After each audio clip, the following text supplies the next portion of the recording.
España y una negación. Hola, hola, ¿cómo están, amigos y amigas? Buenas tardes. Estamos en un debate y se nos perdió Lucas, que estaba aquí recién. Ya volverá Lucas, volverá. Eh, bueno, este debate más o menos se enmarca en la discusión respecto de que si el capitalismo es una visión meramente liberal, o sea, netamente liberal, si puede ser una visión fuera del liberalismo, ¿hay capitalismo no liberal? Esa es una pregunta interesante que vamos a estar ahí discutiendo. Los logros del capitalismo son logros del liberalismo, etcétera. El liberalismo tiene una visión de cómo mirar hacia el futuro, la construcción del capitalismo que viene, porque el capitalismo está en permanente cambio, y nosotros, los neoreaccionarios, los reaccionarios, los tradicionalistas en general, tenemos otra visión de hacia dónde hay que caminar el capitalismo, los que defendemos el capitalismo, porque hay muchos dentro de esta postura que no defienden el capitalismo, lo cual es un grave error. Entonces, le dejo a Cripto el micrófono para que presente el debate, nos presente a nosotros y eche para adelante esta cuestión. Bueno, bienvenidos a todos, gracias por escogerme como moderador. Y el día de hoy tenemos a dos personas y dos visiones totalmente diferentes, tal vez, Sebastián Izquierdo y Lucas Blaset. Sebastián Izquierdo representando su propia doctrina capitalismo revolucionario y Lucas Blaset representando el liberalismo cultural. El día de hoy, como bien dijo Sebastián, se va a hablar de la perspectiva de sus doctrinas con respecto al capitalismo y las funciones del mismo. Van a tener 10 minutos cada uno para la presentación. Luego de esos 10 minutos van a tener ustedes un par de minutos para hacerles preguntas o decir si están o no de acuerdo con algo. Y luego de eso yo iré interviniendo con preguntas mías y preguntas hechas por el público. ¿Les parece? Mientras Perfecto. falta Sebastián. ¿Parte Sebastián entonces? Perfecto. ¿Por qué tengo que Sebastián partir yo Izquierdo. siempre? En todos los debates parto yo. Sebastián, tienes tus 10 minutos. Bueno, quisiera partir exponiendo un par de cosas que son importantes. Y tengo eco. Alguien me está dando eco. Lucas me está dando eco. Uh, ¿Sí? ¿Aló?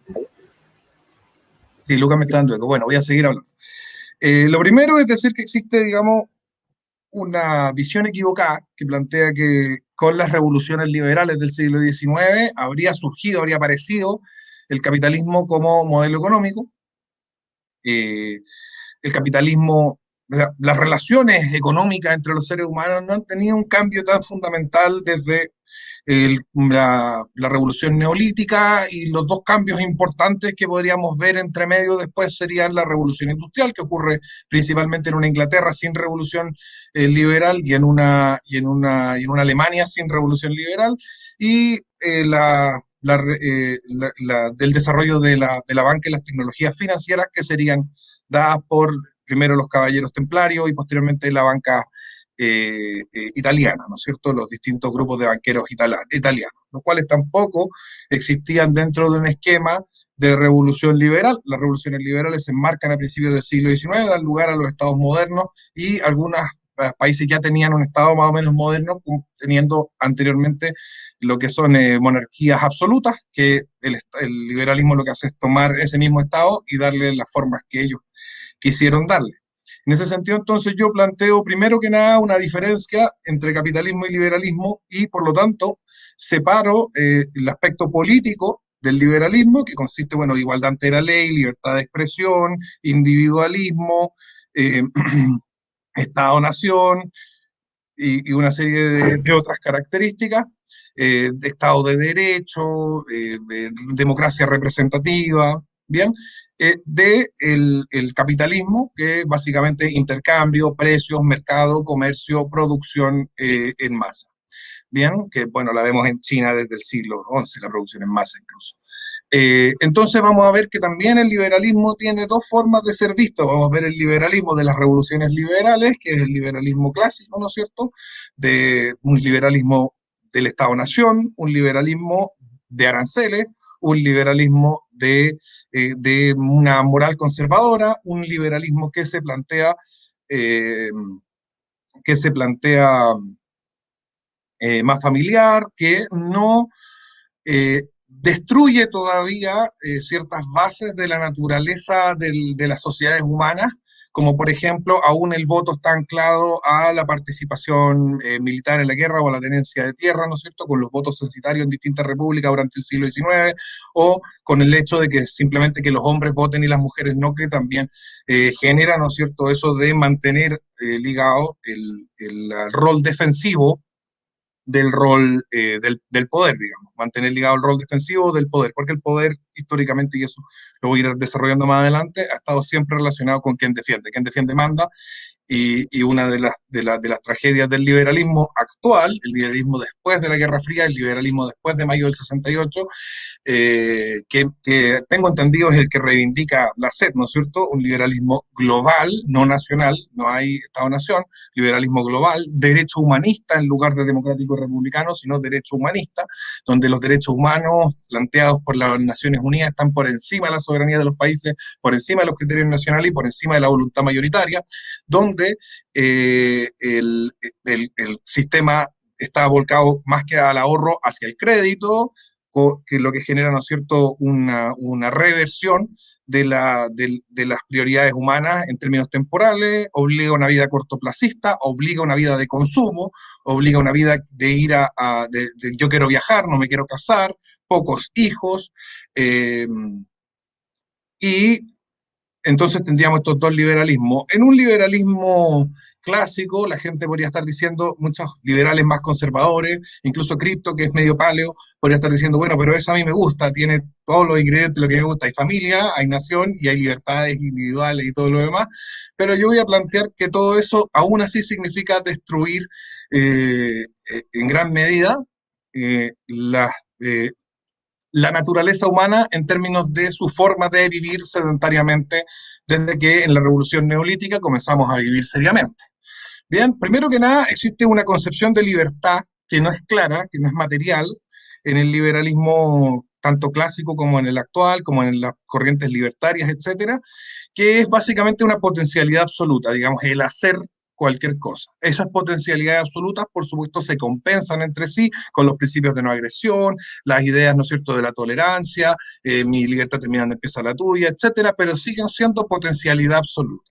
Y el problema es que, bueno, como bien decía Tomás de Aquino, el obrar sigue al ser, no podemos hacer lo que no somos, y por lo tanto esa potencialidad absoluta requiere ser delimitada en el contexto de la naturaleza del ser que está ejerciendo esa voluntad, y en ese sentido es importante plantear que este liberalismo busca, ¿no es cierto?, o sea, termina, no lo busca tal vez intencionalmente, pero termina agrediendo la propia naturaleza como límite previo de una supuesta libertad posterior, ¿no es cierto? Bien, entonces en ese sentido hay una enemistad con la naturaleza humana porque primero en el liberalismo clásico el enemigo es el otro que vulnera mi libertad por el solo hecho de su existencia, en tanto mi libertad termina donde empieza la suya, y como la suya empieza en alguna parte, existiendo el otro yo no soy tan libre como podría hacerlo si el otro no existiese, en primer lugar, y en segundo lugar, hoy en día ya yo esa libertad en el liberalismo más postmodernista y más actual, trasciende incluso la enemistad con el otro y empieza la enemistad con uno mismo a través de cosas prácticas como el transexualismo, el transgenderismo, lo transgénero y el transhumanismo, ¿no es cierto? Yo no soy lo suficientemente libre porque no tengo tanta fuerza, así que voy a cambiar mi brazo por un brazo robótico que tiene más fuerza, etcétera.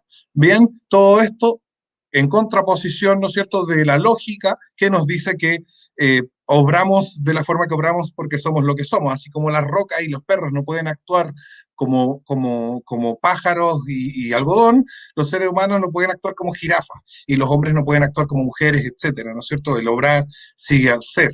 En este liberalismo actual, y también en cierta forma en el liberalismo clásico, pero en menor medida, los fundamentos ontológicos de lo que es la propiedad se van perdiendo y se va estableciendo unos fundamentos utilitaristas y sociales. Se establece que la propiedad es una convención social que establece que algo es mío porque todos los demás se han puesto de acuerdo para que sea mío, y en un consenso cuasi democrático en un principio, y luego hoy en día ya incluso intersubjetivo y yendo a una cosa muchísimo más diluida en términos de su filosofía, lo que pretende mucho del tradicionalismo en términos de aquellos tradicionales que defienden el capitalismo, que no somos la mayoría tal vez, es precisamente una concepción ontológica de la propiedad donde planteamos que precisamente las cosas que son mías porque son mías y eso es anterior a que los demás lo reconozcan así o no.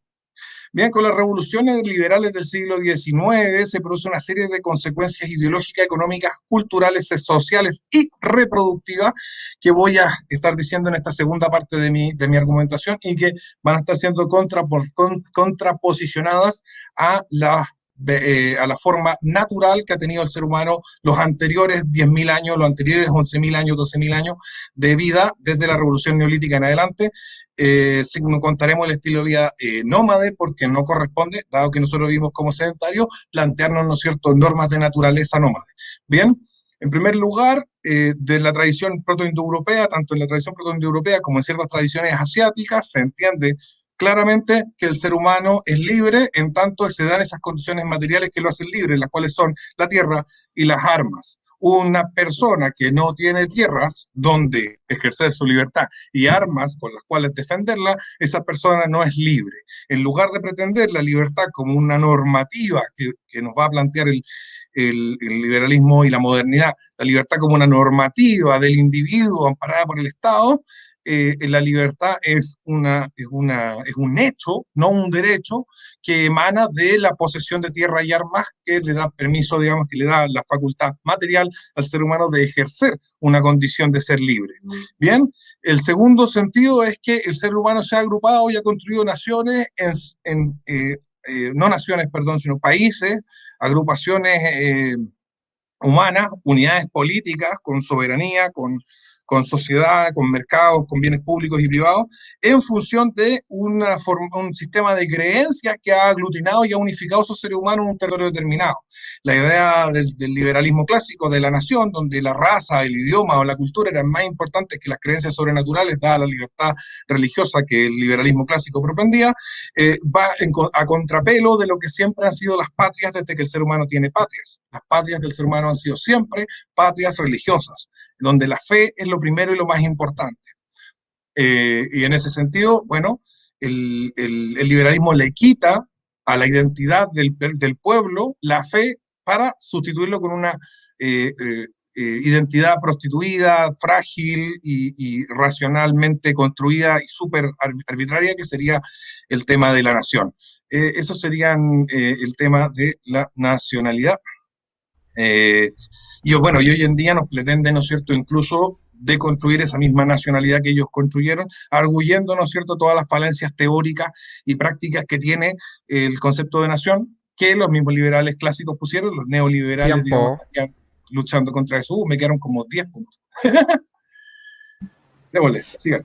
Bueno, no sé si hay eco cuando hablo o no. A ver no. Si se puede sin micrófono. Ya, vos... interesante tu intervención, creo que la voy a dividir en dos partes mi presentación-respuesta, ¿cierto? En base a lo que tú planteaste, una sería lo histórico y otra el sustento antropológico.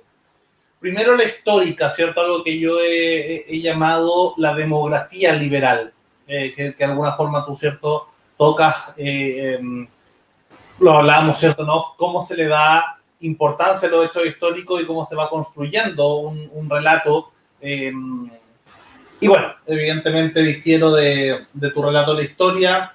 Y voy a partir desde la mitad. Voy a partir desde el origen de lo que se entiende como liberalismo o filoliberalismo moderno. Diría yo que este liberalismo nacería más bien en el Renacimiento, todas las ideas bases de este liberalismo. ¿Y por qué en el Renacimiento y dónde?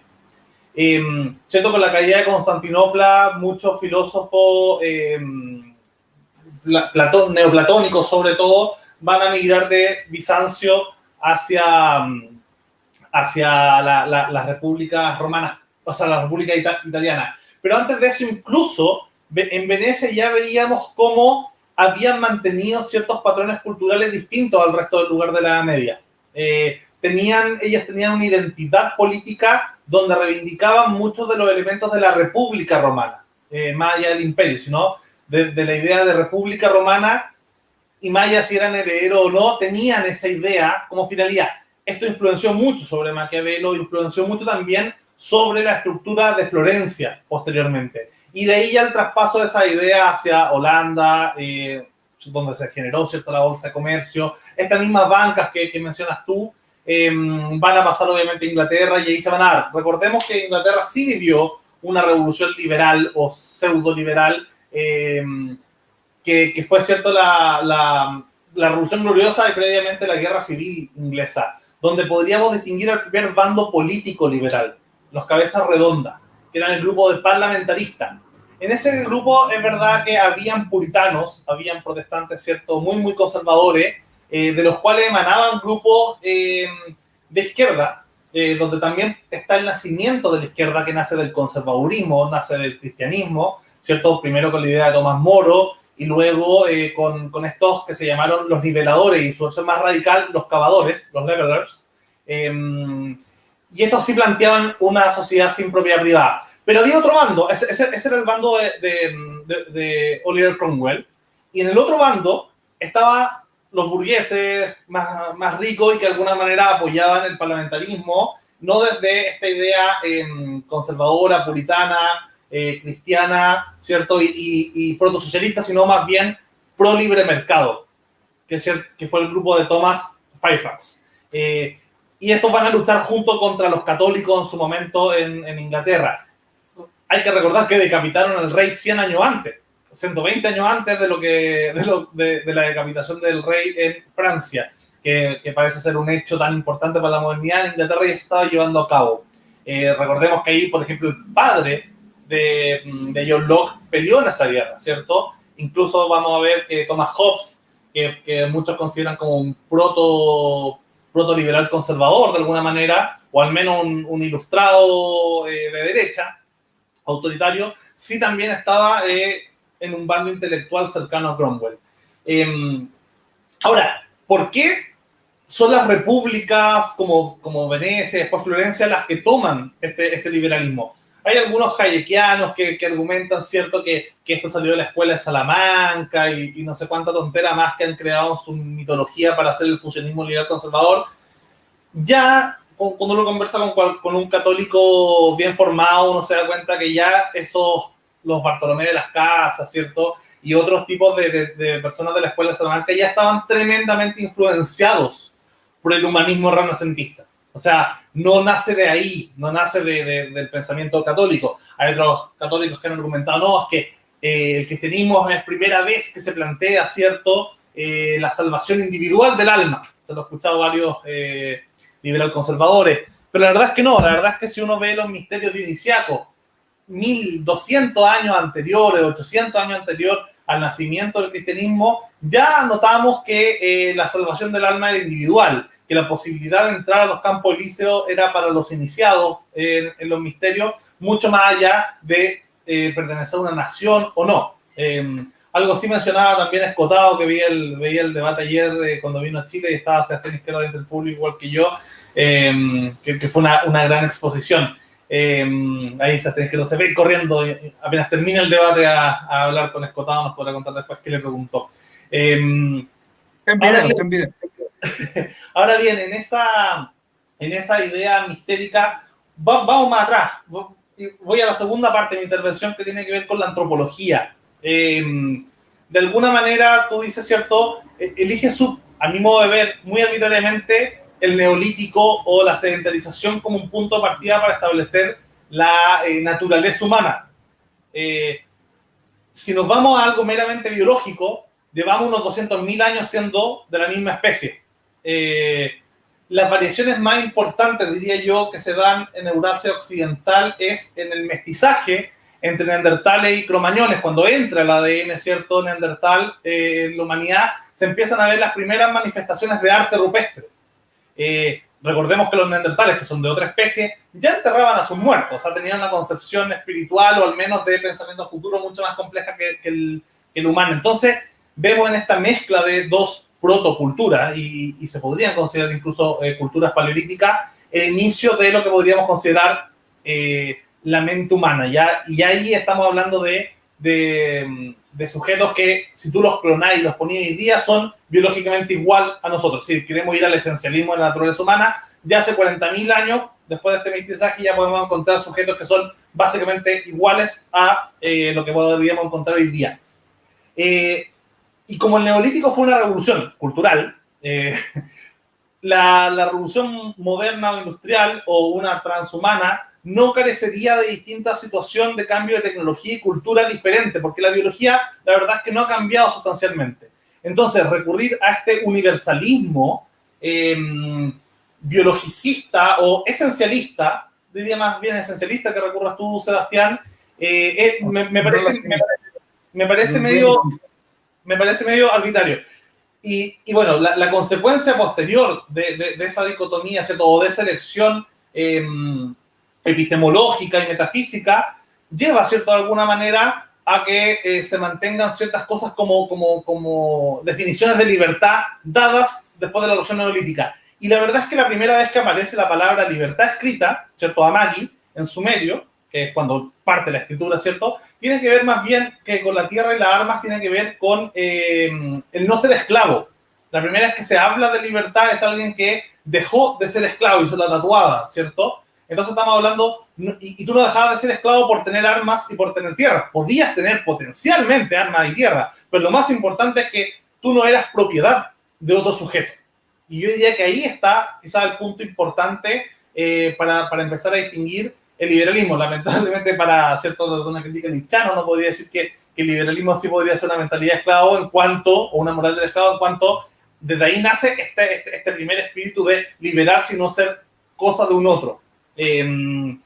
Entonces, si nos vamos a las razones evolutivas, yo creo que hay que distinguir, y hay una discusión que se dio en la Edad Media, ¿cierto?, dentro de la misma Iglesia Católica, es la diferencia entre el universalismo aristotélico-tomista, sobre todo aristotélico, ¿no?, que había en esencia de las cosas, había en esencia naturales, sustancias, tanto en cosas como sujetos, y que, ¿cierto?, el quehacer, el obrar no podía distanciarse de esa esencia. Y dentro del seno de la Iglesia Católica, ¿cierto?, se va dando una discusión que se llama nominalismo. Y el nominalismo básicamente es que no hay una esencia existente en, no sé, las sillas. Todas las sillas son, en esencia, sillas. No, acá cada silla va a tener distintos componentes. Y como son sillas y son cosas, no importa mucho. Pero en el caso de Sebastián, de Cripto, de mí, ¿cierto?, vamos a notar que cada sujeto es distinto. Que cada sujeto tiene su propia naturaleza, diferente a ser todos hombres, o ser, no sé, chilenos, o ser lo que fuese, ¿cierto? Cada sujeto es distinto. Y cuando mezclas esas dos ideas, la de no ser cosa, no ser objeto, mandatado por otro sujeto, ¿cierto? Y al mismo tiempo de ser diferentes, de ser únicos, ¿cierto? Por razones que uno podrá decir, bueno, está en la genética, dicen algunos bioconservadores, otros dirán, no sé, pues está en el desarrollo cognitivo cerebral, o el alma, si lo queréis poner en ciertas esencias metafísicas cristianas. Bueno, sea lo que fuese, ahí los sujetos son distintos, y en cuanto son distintos y son libres y no están sujetos a ningún otro colectivo que los mandate, ellos pueden elegir. Sé que el tiempo se nos acabó, me pasó lo mismo que Sebastián, pero básicamente hay una... Podríamos darnos unos segundos, 10 minutos cada uno para ir terminando la idea, porque yo creo que me quedó también harto por decir. Me parece súper bien. No sé si queréis tomarte al tiro los 10 minutos tuyos, Lucas. ¿Los canjeas? Un minuto se lo paso a pero queréis los 10 minutos. Al tiro no, pero un minuto. Quiere uno y después 9, está bien. Ya, ok. Entonces, básicamente, de eso se va a desprender, ¿cierto?, como consecuencia, no sé, tú decías el tema del transhumanismo, de los transgéneros, los transgénicos, los transformers, todos los trans que pudiese haber, ¿cierto?, que es de alguna manera la emanación, ¿cierto?, la consecuencia de que cada sujeto sea libre, tenga autopropiedad, tenga propiedad sobre su identidad, tenga propiedad sobre su destino, y pueda modificarse si se quiere poner un brazo robot o ojos que vean más lejos. Y eso es interesante porque eso es fusión tecnología-persona. Y la verdad es que en este momento no estamos usando nuestro ojo para vernos, ¿cierto? Estamos usando, o sea, vemos una tecnología que está replicándonos. Estamos utilizando, ¿cierto?, tecnologías que son en este momento exterior al cuerpo, pero mi abuela tiene marcapaso, tiene algo que está dentro de su cuerpo que le puede seguir, le puede hacer latir su corazón de forma artificial. Cuando tú usas un bastón, si queda, no sé, si te pegáis en la pierna, de un cavernícola da lo mismo, o alguien en el neolítico, o alguien hoy día, y te pegáis en la pierna, ¿cierto? Cazando un mamuto, jugando a la pelota. Minuto pasado, tiempo. Usáis un bastón como tecnología y usar Te un iPhone. te ofrecí 10 minutos, Lucas. Te ofrecí 10 minutos. Pero se entendió la idea. Ya, perfecto. Ya. Tú 10 No sé si minutos, entendió Seba. la idea. Primero, antes quería responderle que no, que esta no es una visión esencialista, sino relacionista. Y en ese sentido, claro, porque yo tomo por punto de partida el neolítico, es porque en una visión relacionista nosotros entendemos que el ser expresa su naturaleza a partir de las propiedades que muestra en sus relaciones. Entonces, si bien la naturaleza humana en relación a un estilo de vida nómade es de una forma, la naturaleza humana en relación a un estilo de vida sedentario es de otra forma. Y en ese sentido, como nosotros seguimos practicando un estilo de vida sedentario, nuestra naturaleza se sigue manifestando de esa forma. De ahí los conflictos que ha vivido y que sigue viviendo el liberalismo hasta la actualidad. Entonces, porque el liberalismo, al no respetar las propiedades expresadas por la naturaleza humana en relación a un estilo de vida sedentario, porque ese es el punto. Las propiedades del ser no se expresan por el ser en sí, sino que se expresan por el ser en relación a lo que sea con lo que se está relacionando, digamos.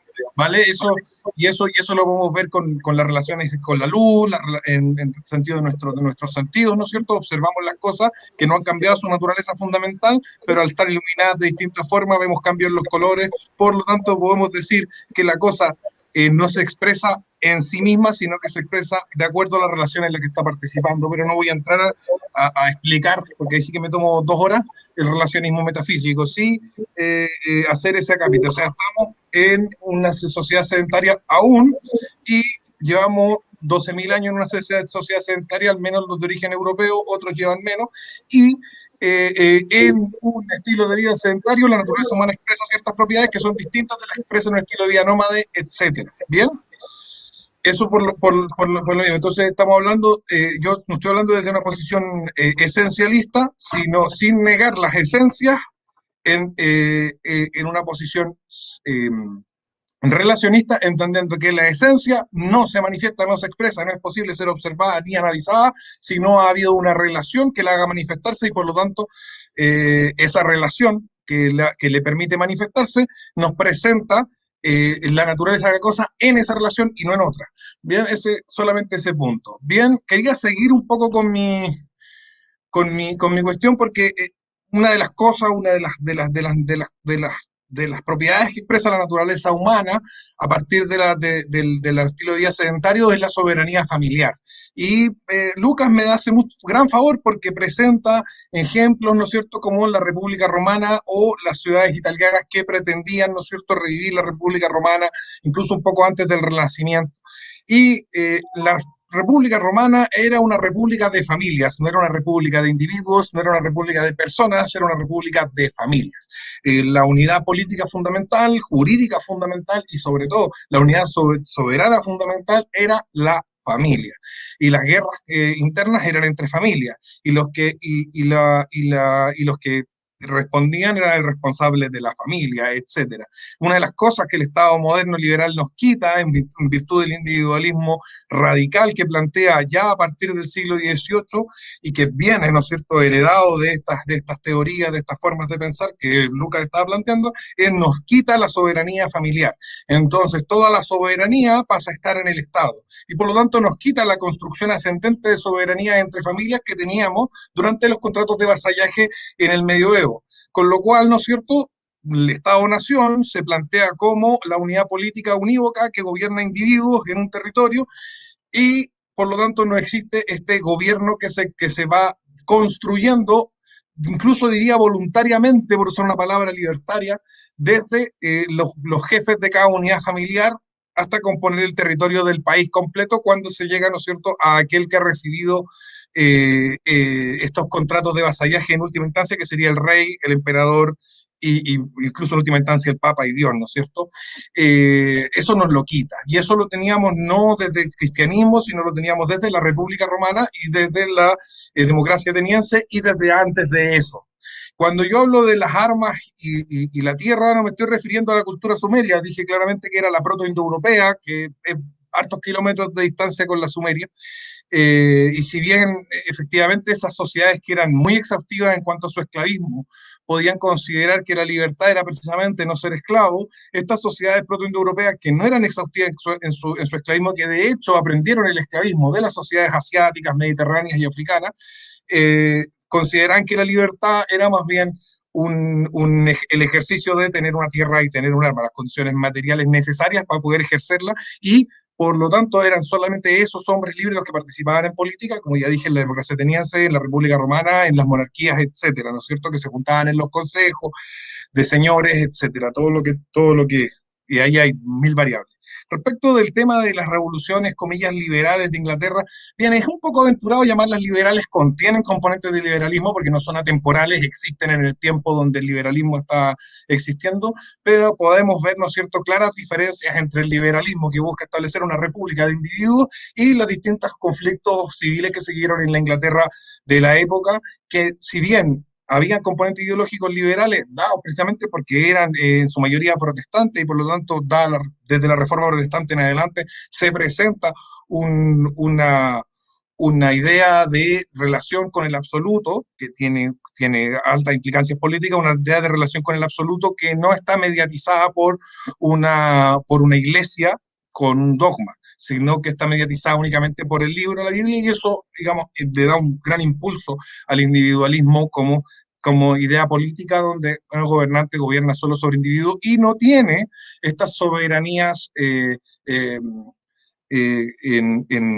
concurren, que compiten por el ejercicio del poder, que estarían dadas en cada familia desde las culturas proto-indoeuropeas, ¿no es cierto? Bien. Luego a mí me gustaría seguir separando un poquito el tema del liberalismo clásico con el neoliberalismo, que me parece que es importante diferenciar estas dos partes. Primero, en el liberalismo clásico, ¿no es cierto? Como decía, vemos un Estado nacional, en el neoliberal vemos uno globalista, donde las élites financieras y los grandes grupos económicos son los que gobiernan a las personas a través, ¿no es cierto?, del dispositivo de los derechos humanos y de los organismos supranacionales, que yo he visto alguna vez a Lucas defender, no sé si lo sigue haciendo. Hay un sistema de financiamiento del Estado que era impensable, que tiene que ver con el robarle a la gente el producto de su trabajo, el robarle su sueldo, el robarle sus ganancias, y que no había en el liberalismo clásico, en tanto y en cuanto la mayor parte de la recaudación de los estados liberales iniciales provenía de los aranceles. Hoy en día los aranceles son casi como una herejía terrible en este mundo de religiosidad liberal neoliberal. Bien. Un liberalismo que tenía unidades políticas y otro que pretendía destruirla, y uno que el moderno, el actual, ¿no es cierto?, es un Estado liberal que propende a través de la democracia radical, establecida por medio del voto femenino, establecida por medio de lo que llaman democracia participativa y de la horizontalidad del poder en el individualismo, propende, ¿no es cierto?, a un estado del bienestar que lleva al debilitamiento del ser humano y a la exacerbación de sus pasiones más bajas en lugar de enaltecerlo y llevarlo a la excelencia. Y con eso yo creo que termino mi proposición inicial. Reitero, a mí me parece que el capitalismo no es cosa atada, unida, ligada, necesaria y únicamente al liberalismo. El capitalismo es un fenómeno histórico, social y económico que tiene sus propias consideraciones, y no necesitamos dejar de ser capitalistas, y esto es una cosa que también discuto con los demás tradicionalistas, reaccionarios, etcétera. No necesitamos dejar el modelo capitalista para volver a tener soberanía familiares y estados, ¿no es cierto?, que sean teocráticos y una sociedad teocéntrica. Y con eso termino. Perfecto, 9 minutos, te quedó un minuto ahí, así que lo puedes usar más adelante. Lucas, tienes 9 minutos tú, Lucas. Perfecto. A ver, primero, para cerrar el periodo de historia o protohistoria, claro, tú decías lo de Roma como situación de patricio, y uno podría decir que gran parte de la sofisticación de Roma venía de los griegos. Los griegos, bueno, no es que su modelo de sociedad sea perfecta, de hecho, como que su probablemente fue la sociedad más machista y curiosamente la más homosexual de la historia de la humanidad, pero justamente como previo a eso habían sustentos que se discute todavía el concepto indoeuropeo, cuando pasan, ¿cierto?, de estos dioses marítimos o terrestres tónicos, como se llaman, a estos dioses ideales. Y yo creo que ahí la mitología tiene mucho de filosofía, justamente porque el mundo indoeuropeo, que recordemos que viene más bien de Asia, más bien de las estepas euroasiáticas, al norte de Irán, ¿cierto?, en el sur de Rusia, esto en general, incluyendo los mongoles, tenían dioses celestes, dioses de arriba, dioses que estaban en el cielo, mientras que las culturas proto-indoeuropeas, pre-indoeuropeas, ¿cierto?, así como si uno se pone ya medio identitario, los verdaderos habitantes de Europa tenían dioses tónicos, dioses dionisíacos, dioses que emanaban, ¿cierto?, de la tierra, sean femeninos, sean masculinos. Y eso quedó en los cultos mistéricos tanto de Deméter y Perséfone, ¿cierto?, como los cultos dionisíacos. Y ahí vemos que la relación con las mujeres, con los esclavos y con el resto, en general era mucho más benevolente, ¿cierto?, que las culturas invasoras indoeuropeas asiáticas que vinieron después. Entonces, bueno, uno va a encontrar, ¿cierto?, esto que Marx llamaba, ¿cierto?, la tiranía asiática, tiranía oriental, mucho, y su contraposición en las sociedades más bien pre-indoeuropeas, que eran al menos menos jerárquicas que las demás. ¿Por qué esto en filosofía es importante? Porque esta dualidad, este binarismo que se genera en cuanto a considerar que el Dios ideal está arriba, se parece mucho a estas ideas platónicas, ¿cierto? De considerar que las ideas de arriba, el bien, está en el cielo, y por ende hay una dualidad materia-espíritu, un mundo de las ideas y un mundo de la materia. Y el problema con este pensamiento es que termina, ¿cierto?, encontrando que el mundo de lo ideal, ¿cierto?, lo que no vemos, es perfecto. Y por ende, por contraposición, ¿cierto?, lo material sería indeseado. Y ahí, bueno, Nietzsche va a profundizar sobre eso, sobre que termina en ideologías antivitalistas, ¿cierto?, odiando la materialidad, odiando, claro, este mundo, y ahí los estoicos, bueno, hay harto sobre eso. Paso el dato que en mi canal hemos subido un par de videos al respecto. Liberty TV.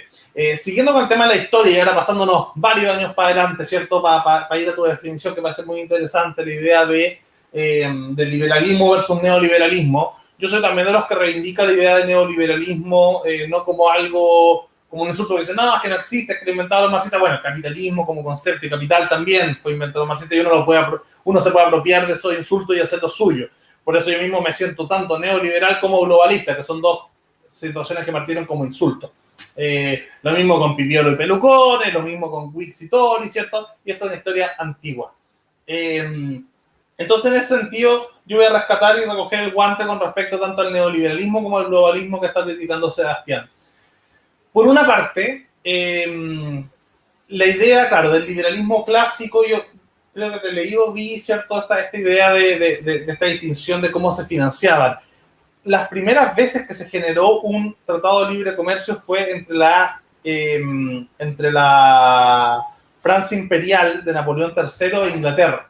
Y esto ahí interesante, hay una anécdota, ¿cierto?, que Napoleón III le decía a los ingleses, oye, pero seguro que estos de los tratados de libre comercio van a funcionar. Sí, compadre, esto va a funcionar y va a traer más beneficio a todos. O sea, pero es que si ustedes se equivocan, ustedes, señores ingleses, se equivocan, ustedes, bueno, perderán la próxima elección. A nosotros acá en Francia, si nos equivocamos, acá hay revolución, o sea, nos van a cortar la cabeza, así que esto tiene que funcionar. Bueno, funcionó bien y fue beneficioso para todos. Y claro, el neoliberalismo hay que pensarlo, esta estructura, y yo no diría que esto todavía y propiamente tal neoliberalismo, pero sí globalismo partiría con la manifestación, estructuración del ideal internacionalista que financiaba muchos multimillonarios de los grandes de la industria capitalista de principios del siglo XX, final del siglo XIX, ¿cierto? Sobre todo Carnegie, pero Rockefeller, Morgan y todos ellos promovieron mucho Los el que tema financiaron la Unión Soviética también, hay que decir. sé que Alexis también el otro día mencionó eso y la verdad es que las pruebas que sí hay es que los que financiaron la Unión Soviética fue el Kaiser en Alemania. Así que es más culpa de los fachos conservadores el tema de los soviéticos que los liberales, porque de eso no hay prueba. La verdad es que no encuentro, pero bueno, no nos vamos a tener ahí. Pero sí estos tipos financiaron un internacionalismo fuerte, ¿cierto? Y uno de los principales ideólogos de esto fue Winston Churchill, que quizás a algunos no les guste, pero no es un tipo que vamos a decir que es neomarxista, marxista cultural, postmarxista, como se quiere llamar, es un tipo que dedicó la mitad de su vida a combatir el marxismo, un ratito a combatir el fascismo, y después siguió lo que le queda de vida combatiendo el marxismo. Y el tipo fue el ideólogo de la cortina de hierro, ¿cierto? Del muro, un poco lo que terminó desembocando en el muro de Berlín, la Guerra Fría, y el tipo, con estos acuerdos de Bretton Woods, como se llaman, ¿cierto? Se generan todas las instituciones que eran evidentemente occidentales. Voy a retroceder un segundito a historia premedieval para distinguir entre nación y civilización. Nación se llamaban los romanos a los bárbaros, a los que emanaban y venían de una misma tierra, ¿cierto? De nación, de nacimiento. Los romanos sí mismos se llamaban civilización, de la ciudad, ¿cierto? Estaban vinculados a una ciudad, a un sistema jurídico, no les importaba la nación era una cosa de bárbaro. La civilización es lo importante. Y ahí los tratados de libre comercio originalmente, y se dan hasta el día de hoy, en general, entre ciertos países, entre ciertas sociedades, entre ciertas economías que tienden a compartir códigos culturales similares. O sea, la Unión Europea, por ejemplo, hoy día, que podemos hablar que es un cuarto polo de poder económico, de hecho, a nivel de PIB más grande que Estados Unidos y China, como junto, no sé si después de la salida de Inglaterra siguen igual, pero al menos antes de la salida de Inglaterra, componían el polo económico más importante del mundo, son una civilización y son una suma de naciones, y la nación empieza a importar menos cuando empieza a importar que son la civilización europea, y que incluso podrían ser parte de una civilización más grande que la civilización occidental. Entonces las civilizaciones pasan a ser algo más importante, y los tratados de libre comercio son muchas veces intercivilizaciones, o sea, intracivilizaciones. Entonces se pueden dar también entre civilizaciones, pero en general son más débiles o parten de mayor desconfianza y por ende de mayor regulación. Pero en cuanto se dan dentro, se van bajando las barreras del Estado. Sé que Sebastián ni yo somos libertarios clásicos, por así decirlo, si se puede llamar así, pero justamente para la mayoría de los libertarios, sé que Cristo es mucho más libertario en el sentido clásico más que Sebastián y yo, y muchos quizás de los que nos están viendo, de alguna manera al libertario le importa reducir el tamaño del Estado, y los aranceles son una forma de poder estatal, ¿cierto? Entonces, para ir redondeando la idea, el neoliberalismo, yo creo que tiene una patita globalista que parte, ¿cierto?, con Bretton Woods al final de la Segunda Guerra Mundial, pero también tiene una parte del mundo de los Chicago, ¿cierto? Todo este mundo de la Montpellier, que venía de la escuela austriaca, evolucionó, y fueron un grupo de liberales de cafecito, de think tank, ¿cierto? Con poca influencia hasta Margaret Thatcher, Ronald Reagan y Pinochet en Chile. Entonces, quizás tuvieron un poco de influencia, aunque no tan grande, en el ordoliberalismo alemán también, de la Alemania buena. Entonces, de alguna manera, ahí vemos realmente el inicio del neoliberalismo, que suma tanto el internacionalismo de Bretton Woods, que fue hecho por socioliberales y liberal conservadores, o sea, Churchill, Keynes, Roosevelt, ¿cierto? Y otros que armaron todo este mono globalista, pero no toma las características de un neoliberalismo hasta que empiezan a utilizar las teorías de los Chicago, que son la teoría austriaca. Entonces, eso, yo diría eso para entrar de frente en el tema más contingente y contemporáneo. Perfecto.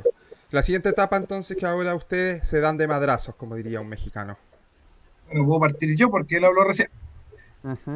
Adelante. Bueno, solamente decir que cuando se dice Bismarck, fachos conservadores, yo veo que la guerra, la Primera Guerra Mundial, la Gran Guerra, ¿no es cierto?, se da no entre fachos conservadores, sino entre puros estados modernos. El estado de Bismarck también es un estado moderno, es un estado, si se quiere, absolutista o hasta cierto punto, pero sigue siendo, tiene la composición del Estado moderno, es decir, que parte es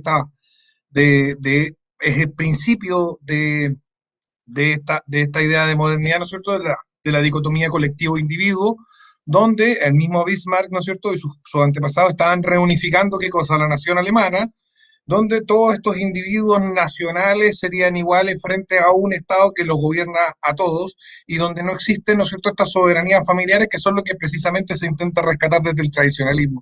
Entonces, en ese sentido, y sin caer en simplicidad y sin querer decir, ¿no es cierto?, que el Blacet es partidario del Kaiser, sí diría que desde las perspectivas de la que yo estoy planteándolo, ese ya sería también un modelo liberal, al menos desde el punto de vista de la estructuración del poder, donde existe la dicotomía individuo-colectivo en lugar de una organización familiar. ¿Bien?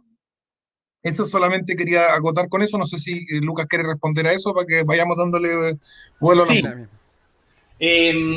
sí, yo diría que el liberalismo como idea de toda esta demografía liberal y evolución de este liberalismo va a empezar a tener muchas reacciones.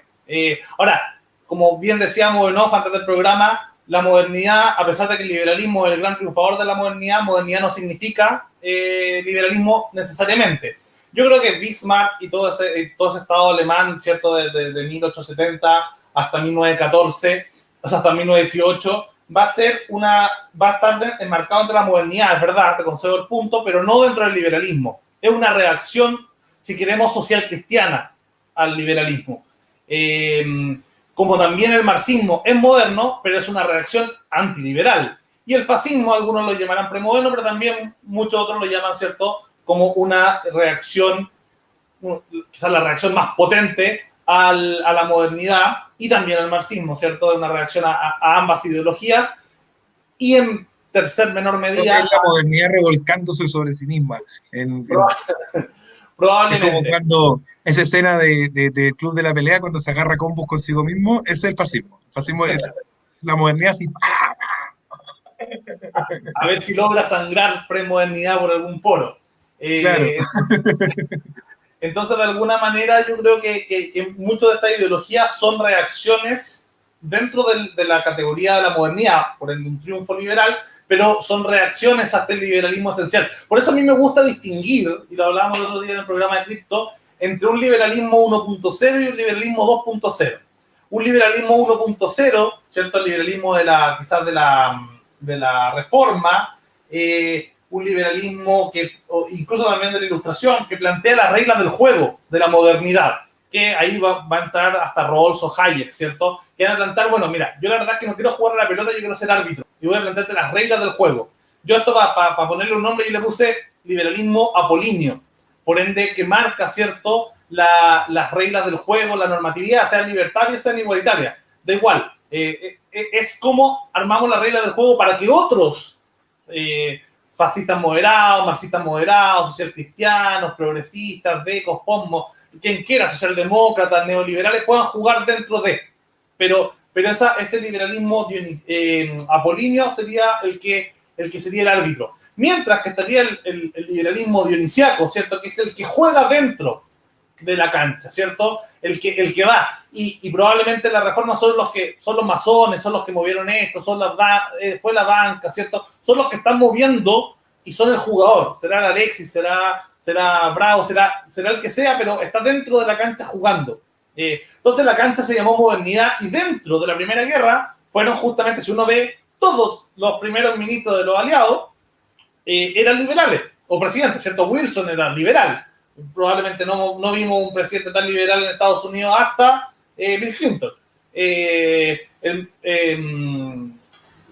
Lloyd, ¿cierto? John Lloyd era otro del Partido Liberal, el maestro, ¿cierto? El maestro Jedi de Winston Churchill. Y fueron juntos, de hecho, fueron muy aliados cuando Churchill militaba en el Partido Liberal. En Francia también había otro liberal, cosa que en Francia no había otro liberal, quizás hasta Macron. En Italia, cuando se dieron vuelta, para variar, también era un partido político liberal. Entonces estamos viendo que los aliados eran liberales, versus toda la línea del Kaiser, que más bien había muchos reformistas que influyeron en el liberalismo tanto en Rusia como en en Alemania, pero la verdad es que no les fue bien. Y el liberalismo en Oriente tiende a irle más mal que bien. Eso. Sí, yo no sé qué responder a todo eso. A mí me gustaría que discutiéramos estas categorías políticas, digamos, de las que el liberalismo no se despoja porque no, porque son con esenciales al liberalismo, como por ejemplo lo que hablábamos, ¿no es cierto?, del sufragio universal, el individuo, ¿no es cierto?, el tema de bueno, despojar a la familia de su soberanía, el tema, bueno, cosas ya que son un poquito grotescas que han pasado últimamente y que a la gente le parecen normales, como por ejemplo la eliminación legal del débito matrimonial, donde ahora resulta que el marido o la esposa tiene que pedirle permiso al cónyuge para tener relaciones sexuales con él, pese a que el consentimiento eterno fue dado en el acto del matrimonio. Cosas así que a mí me gustaría discutir porque yo creo que son el meollo del asunto, digamos, dado que estamos también discutiendo con alguien que es una persona que postula, ¿no es cierto?, el liberalismo cultural. Yo antes de que postulara el liberalismo cultural te leí muchas veces cuando éramos más amigos y todo lo demás, decir que el marxismo cultural es liberalismo cultural, y entonces a mí me gustaría que entráramos a discutir más esas cosas, el tema del por qué hoy en día el rol de proteger está desligado del rol de mandar, cuando, digamos, si nosotros observamos cualquier civilización post-neolítica y premoderna, lo que nos encontramos es que esos roles están íntimamente ligados, y discutir, ¿no es cierto?, las consecuencias que yo considero negativas que vienen dadas de esa separación innecesaria, también la separación, ¿no es cierto?, entre la fe y la construcción de la idea de unidad política, de la idea de país. Tener un país significaba tener gente que tenía creencias similares o parecidas, y luego pasó a ser gente que tiene el mismo color de piel o que habla el mismo idioma, y ahora ni siquiera es relevante la existencia misma de los países.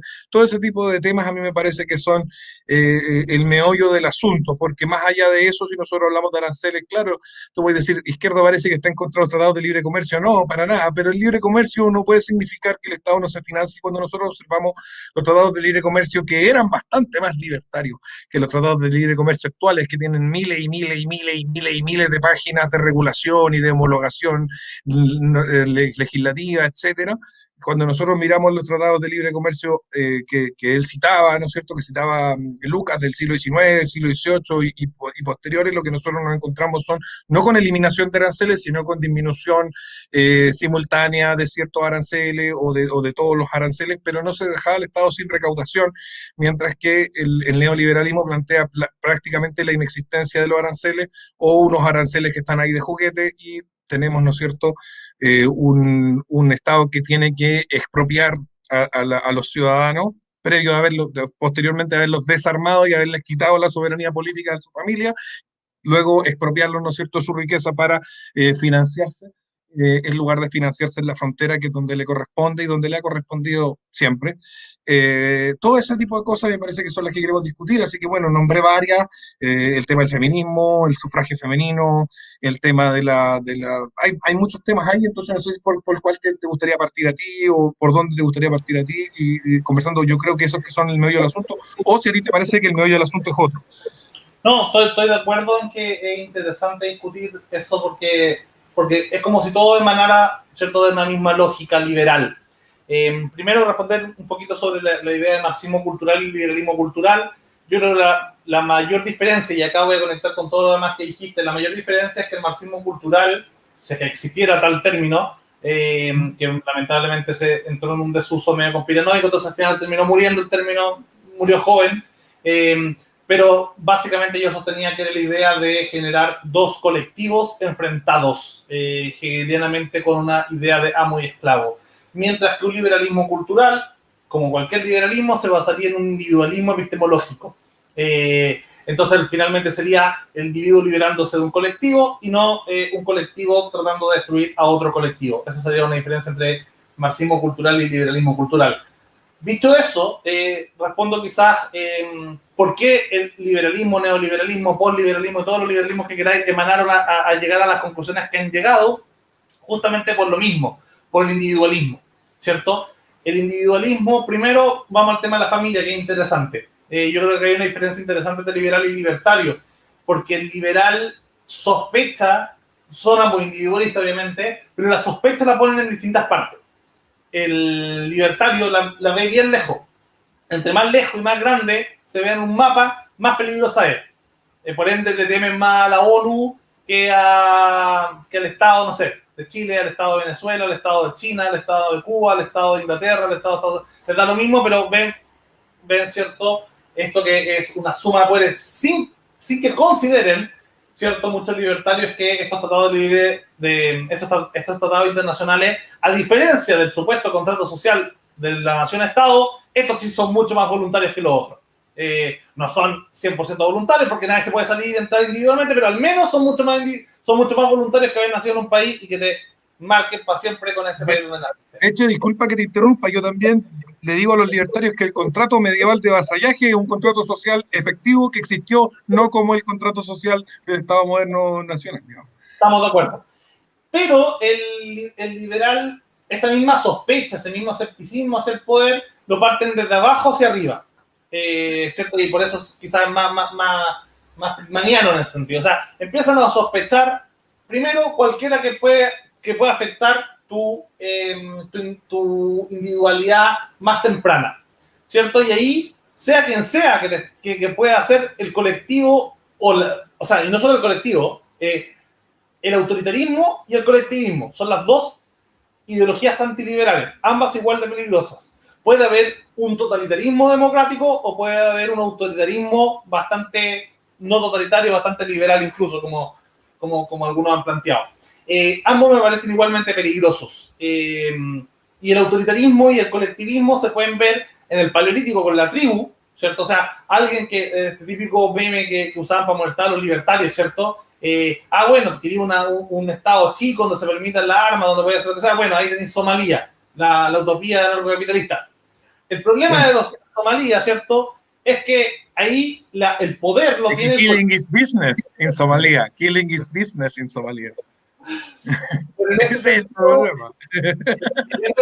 igual hay un colectivismo súper fuerte que es de la tribu o la familia. Y en ambos casos son peligrosos para el individuo, para el sujeto. Que al final, en el Paleolítico, si tú estabas ahí y si te ibas de la tribu, te comían los leones, que te comían, no sé, lo que sea, entonces no te podías ir de la tribu. Y las tribus no eran familiares, eran unas cosas... La familia es una propiedad del ser humano expresada por su naturaleza cuando vive sedentariamente, no nómada. Sí, estoy de acuerdo. Entonces, en ese sentido, esta idea de que no te puedas ir y que sea peligroso, ¿cierto? Ya empieza a generar una sospecha del individuo y que el liberalismo la toma hacia cualquiera que intente ponerse autoritario o colectivista con este sujeto, con este individuo. Y ahí la familia, claro, pueden llegar a ser tremendamente peligrosas. Hay muchas familias que son buenas y que tendrán una funcionalidad tremenda, pero hay veces que las familias pueden ser episodios, ¿cierto?, terribles de abuso sexual, de autoritarismo, de violencia, de golpiza. Hay un montón de situaciones que son, ¿cierto?, justamente pueden darse todo lo que un liberal humanista no quiere. Quiere que el individuo se manifieste lo más libre posible. Entonces ahí ya parte una primera distinción. Y por eso, ¿cierto?, justamente, y segundo punto, que respondiendo a la última intervención que hiciste, yo veo que el liberalismo tiene mucho, sobre todo este liberalismo dionisiaco, tiene mucho del liberalismo prometeico, ¿cierto? De robarle el poder a los dioses, robar el poder al Estado, robar el poder a los pocos que ostentaban ese poder y dárselo a la mayor cantidad de personas. Cuando tú tenías reyes dioses, faraones, por ejemplo, ¿cierto? Ellos acumulaban todo el poder. Reyes papas, como los de Inglaterra actuales. Claro, y bueno, hay leyes inglesas que son un absurdo, pero esta acumulación, ¿cierto?, del rey, se acabó justamente con las revoluciones aristocráticas, ¿cierto? Por ejemplo, de los patricios en Roma, que echan a los reyes etruscos. Ahí hay una primera construcción, o en Grecia también se dio, que sacan a los dictadores y se dan esta democracia, que en verdad era una aristocracia porque era de, básicamente, hombres blancos con propiedad, no esclavos ricos, que eran más o menos como el 10% de la población total. Entonces, un paréntesis, Lucas. Que tenían armas y servían como plita, porque si no corría. Esta parte del debate está súper entretenida que están conversando. ¿Les parece que le demos 10 minutos a este punto y después entramos con Es que preguntas que les quiero hacer yo y el público?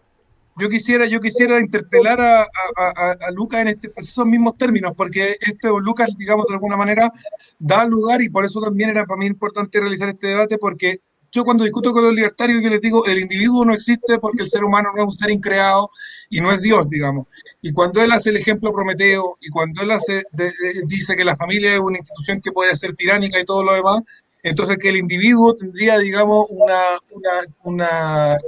sería de una categoría moral superior al grupo familiar, y que el individuo, por lo tanto, también sería de una categoría moral a las divinidades, incluso lo plantea desde el ejemplo prometeico. Él está diciendo exactamente lo que yo vengo diciendo hace mucho tiempo, que el individualismo es una filosofía que plantea al ser humano como una especie de Dios que surge de la nada y existe por sí mismo en el mundo.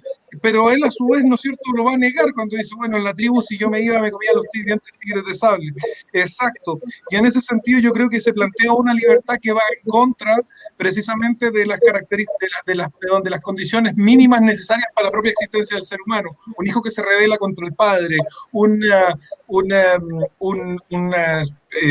paleolítico que se rebela contra su tribu, una persona que se rebela contra su familia, contra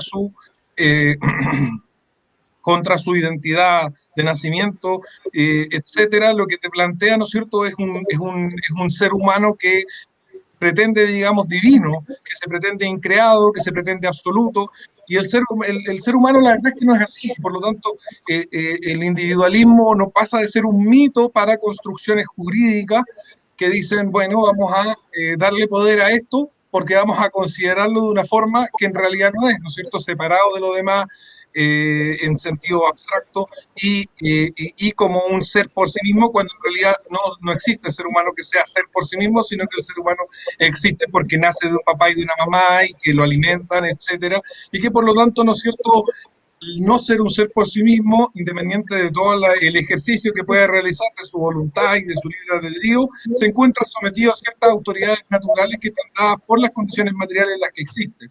Esta especie de liberación de esas autoridades naturales, como la de la tribu en el Paleolítico, lo es la de la familia en el Neolítico y hasta la actualidad, digamos, lo que generan es esta sociedad que nosotros vemos que es, claro, el gran triunfo del liberalismo, del neoliberalismo, etcétera, en la sociedad actual, donde tenemos a la gente tomando antidepresivos, en los países nórdicos, que parecen ser la utopía tanto de la izquierda como de la derecha, vemos gente muriéndose sola en los asilos de ancianos, que nadie asista a sus funerales, niñas teniendo relaciones sexuales muy temprano, muy jóvenes, practicándose abortos, incluso algunas decenas de abortos antes de los 10 años, o sea, perdón, antes de los 20 años, me equivoqué ahí, perdón, etcétera. Lo que vemos es claramente una sociedad que está descompuesta, que está destruida, y pareciera que todos quieren apuntar a esa sociedad descompuesta, desintegrada, destruida, de individuos autocreados que se pretenden dioses.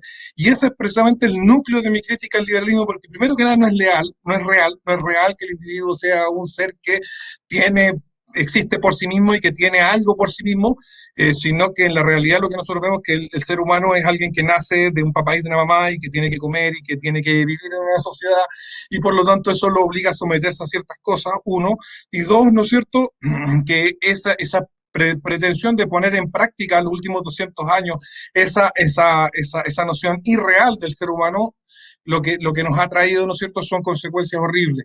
Y por último, poner de manifiesto que, claro, este liberalismo no se defiende solo, y esto es algo que los comunistas son muy capaces de ver y que lo plantean de forma muy, muy inteligente. La burguesía es una clase incapaz de combatir.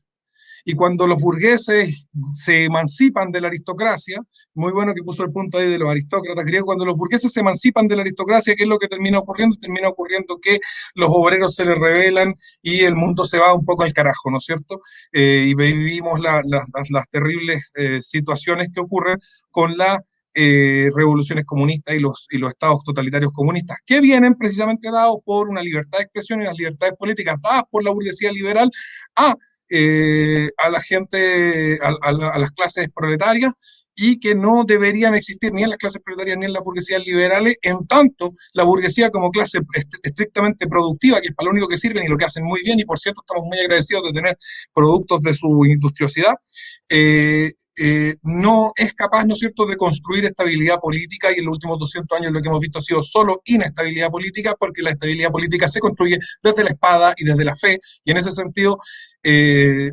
capitalismo que yo planteo, digamos, es un capitalismo que se encuentra sometido a una aristocracia local y que da sentido, o sea, que da sentido a las personas dentro de sus núcleos familiares, etcétera, pero bueno, ese ya es otro tema, y eso es lo que quería decir, o sea, en el fondo luchamos por instituir una sociedad basado en un criterio de ser humano que no es real, y terminamos, ¿no es cierto?, como terminamos, por creernos dioses. Eso es todo. No estoy diciendo que sea moralmente malo, porque eso ya va a entrar en una discusión ética, sino que estoy planteando que claramente aquí hay un ser humano que es de una forma, nace de un papá y una mamá, etcétera, bla, bla, bla, necesita tomar pecho y todo lo demás, y hay una ideología política que lo plantea de otra forma, un ser increado, casi divino, que tiene unas facultades y unas libertades que trascienden y vulneran, ¿no es cierto?, las propias condiciones de su existencia. Con eso termino esta pequeña intervención. Sí, varios temas interesantes a tocar. A ver, ¿por dónde parto? La idea, ya, tú hablas, ¿cierto?, de que el ser humano no es Dios, de que uno, ¿cierto?, de que es increado. Volvemos, ¿cierto?, a la antropología y quizá a la filosofía epistémica de lo que consideramos ser humano. Yo cuando me refería a dioses, ¿cierto?, me refería a que le quitamos poder al poder para repartirlo entre al individuo, la minoría más pequeña. Sin ¿cierto?, considerar por qué existía ese poder y por qué lo tenían previamente. Voy a Porque hay una consideración a priori, perdón que te interrumpa, hay una consideración a priori de que ese poder sería injusto. Déjame responder, porque yo creo que todo esto tiene que ver con una evolución tecnológica y demográfica. Como decíamos, ¿cierto?, no te voy a ir de tu tribu en el Paleolítico porque te morís de hambre, aunque incluso probablemente aunque se fuera una familia nuclear de un tipo con su mujer y sus hijos, probablemente igual hubiesen colapsado, ¿cierto? Necesitabais de tribu generalmente de 150 personas en nuestra especie, y más o menos unos 12, 15 los neandertales, que eran muy superiores a nosotros físicamente. Entonces, luego viene la etapa del Neolítico que te encanta, ¿cierto?, remarcar. Pero eso es una invención cultural y tecnológica, ¿cierto? Entonces, como hubo esa invención cultural y tecnológica, hoy día no estamos, la mayoría de las personas ya superamos el nivel de la pobreza material, ya la curva de personas de urbanidad a ruralidad también se superó, o sea, y para qué hablar del PIB concentrado o el coeficiente intelectual concentrado en la ciudad versus el campo, o sea, en general lo que importa, donde está el sujeto histórico, es el sujeto de la ciudad hace varios siglos. Y la burguesía justamente viene de los burgos, o sea, de la gente que vive en ciudad. El sujeto político de la ciudad es el sujeto que construye la historia. Y es el sujeto que nos importa porque es el sujeto que maneja la política, es el sujeto que maneja la economía, es el sujeto que maneja la tecnología. No se va a escribir sobre el tipo que se enamoraba de su cabra en 1453, sino de Constantinopla, lo que hablábamos, ¿no? ¿Cierto? Y la historia se va a construir ahora desde la ciudad, no desde el campo.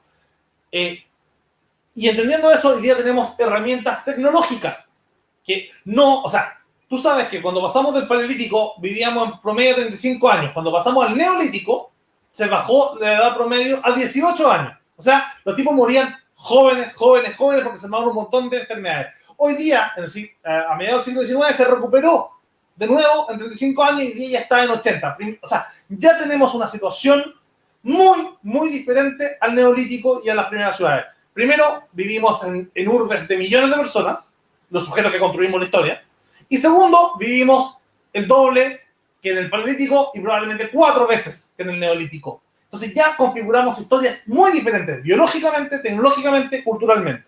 El Estado, sea mínimo, sea Estado de bienestar, sea marxista, sea neoliberal, por lo que queráis, el Estado es una herramienta tecnológica y cultural. Las leyes también lo son, ¿cierto? Las normas jurídicas también lo son. Entonces, hoy día hemos construido y vivimos una ruca sobre otra hasta 30 pisos. Tú fuiste varias veces a mi casa y yo vivía en la ruca 24 arriba, en el piso 24. O sea, ya estamos hablando de una diferencia tecnológica. Cuando vivía en el edificio de cripto, vivía en la ruca 21. 21 para arriba. Entonces estamos hablando... cripto vive en la 6. Entonces estamos hablando de que las tecnologías y las culturas son bastante diferentes en el Neolítico que la modernidad. Y la gran...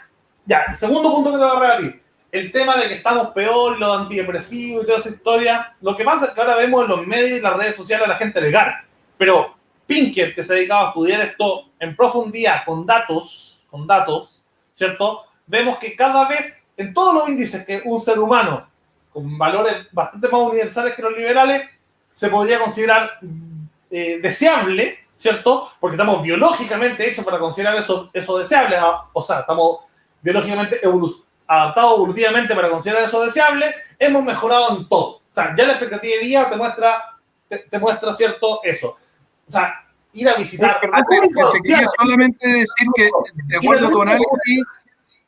Ir al único funeral del único tipo en el pueblo que cumplió 80 años, puta, una vez cada 10 años, está bien. Ahora, o sea, en el fondo, es entendible que la sociedad ha cambiado. O sea, es entendible que la moral y los valores van cambiando según la tecnología va cambiando.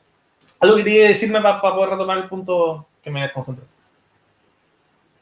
¿Algo quería decir? ¿Sabes? Sí. Lo que pasa es que tú decías que esos cambios son deseables y yo te planteo lo mismo respecto del cambio del paleolítico al neolítico. Todo indica, dado que las personas se volvieron sedentarias, que los seres humanos consideraron deseable vivir muchos años menos por el estilo de vida que les da el sedentarismo.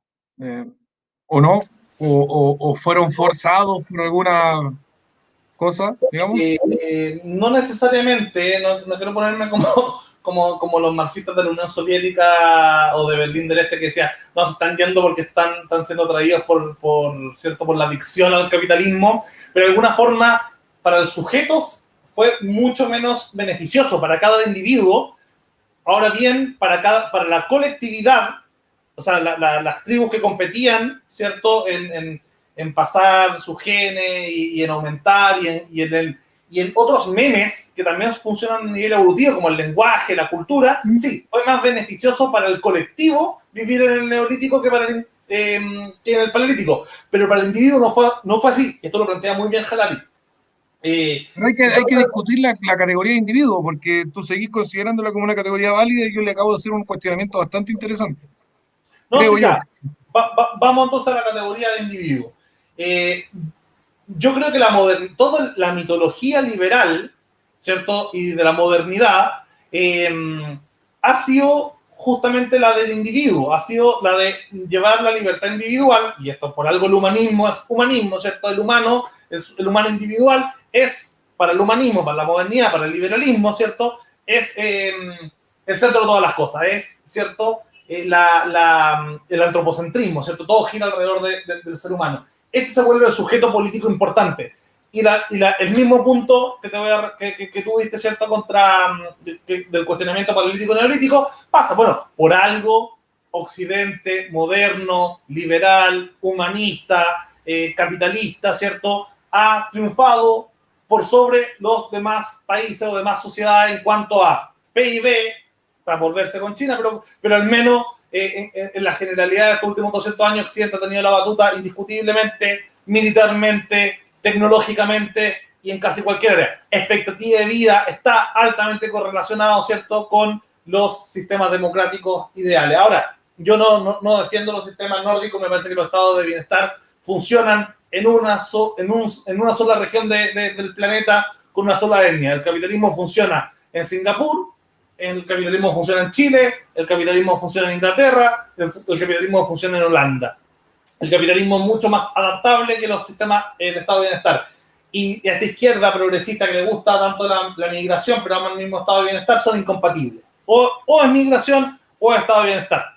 Y los liberales los liberales, que la mayoría no somos pro estado de bienestar, somos pro migración, ¿cierto? Entonces, yo creo que ahí estaría el punto. Ahora, discutir si el ser humano el individuo es el centro de todas las cosas, bueno, es una tesis discutible. Yo entiendo que es un relato intersubjetivo bastante triunfador, pero pueden haber otros relatos y esto tiene que ver, y con esto termino, ¿cierto? Esto tiene que ver con lo que uno lleve como relato mitológico. Los conservadores consideran la familia, el marxista considera el sindicato, los trabajadores, el nacionalista considera la nación. Hay muchos que consideran muchas cosas. Ahora, esos relatos compiten. Y de momento, el relato liberal, individualista, moderno, ilustrado, humanista, va ganando.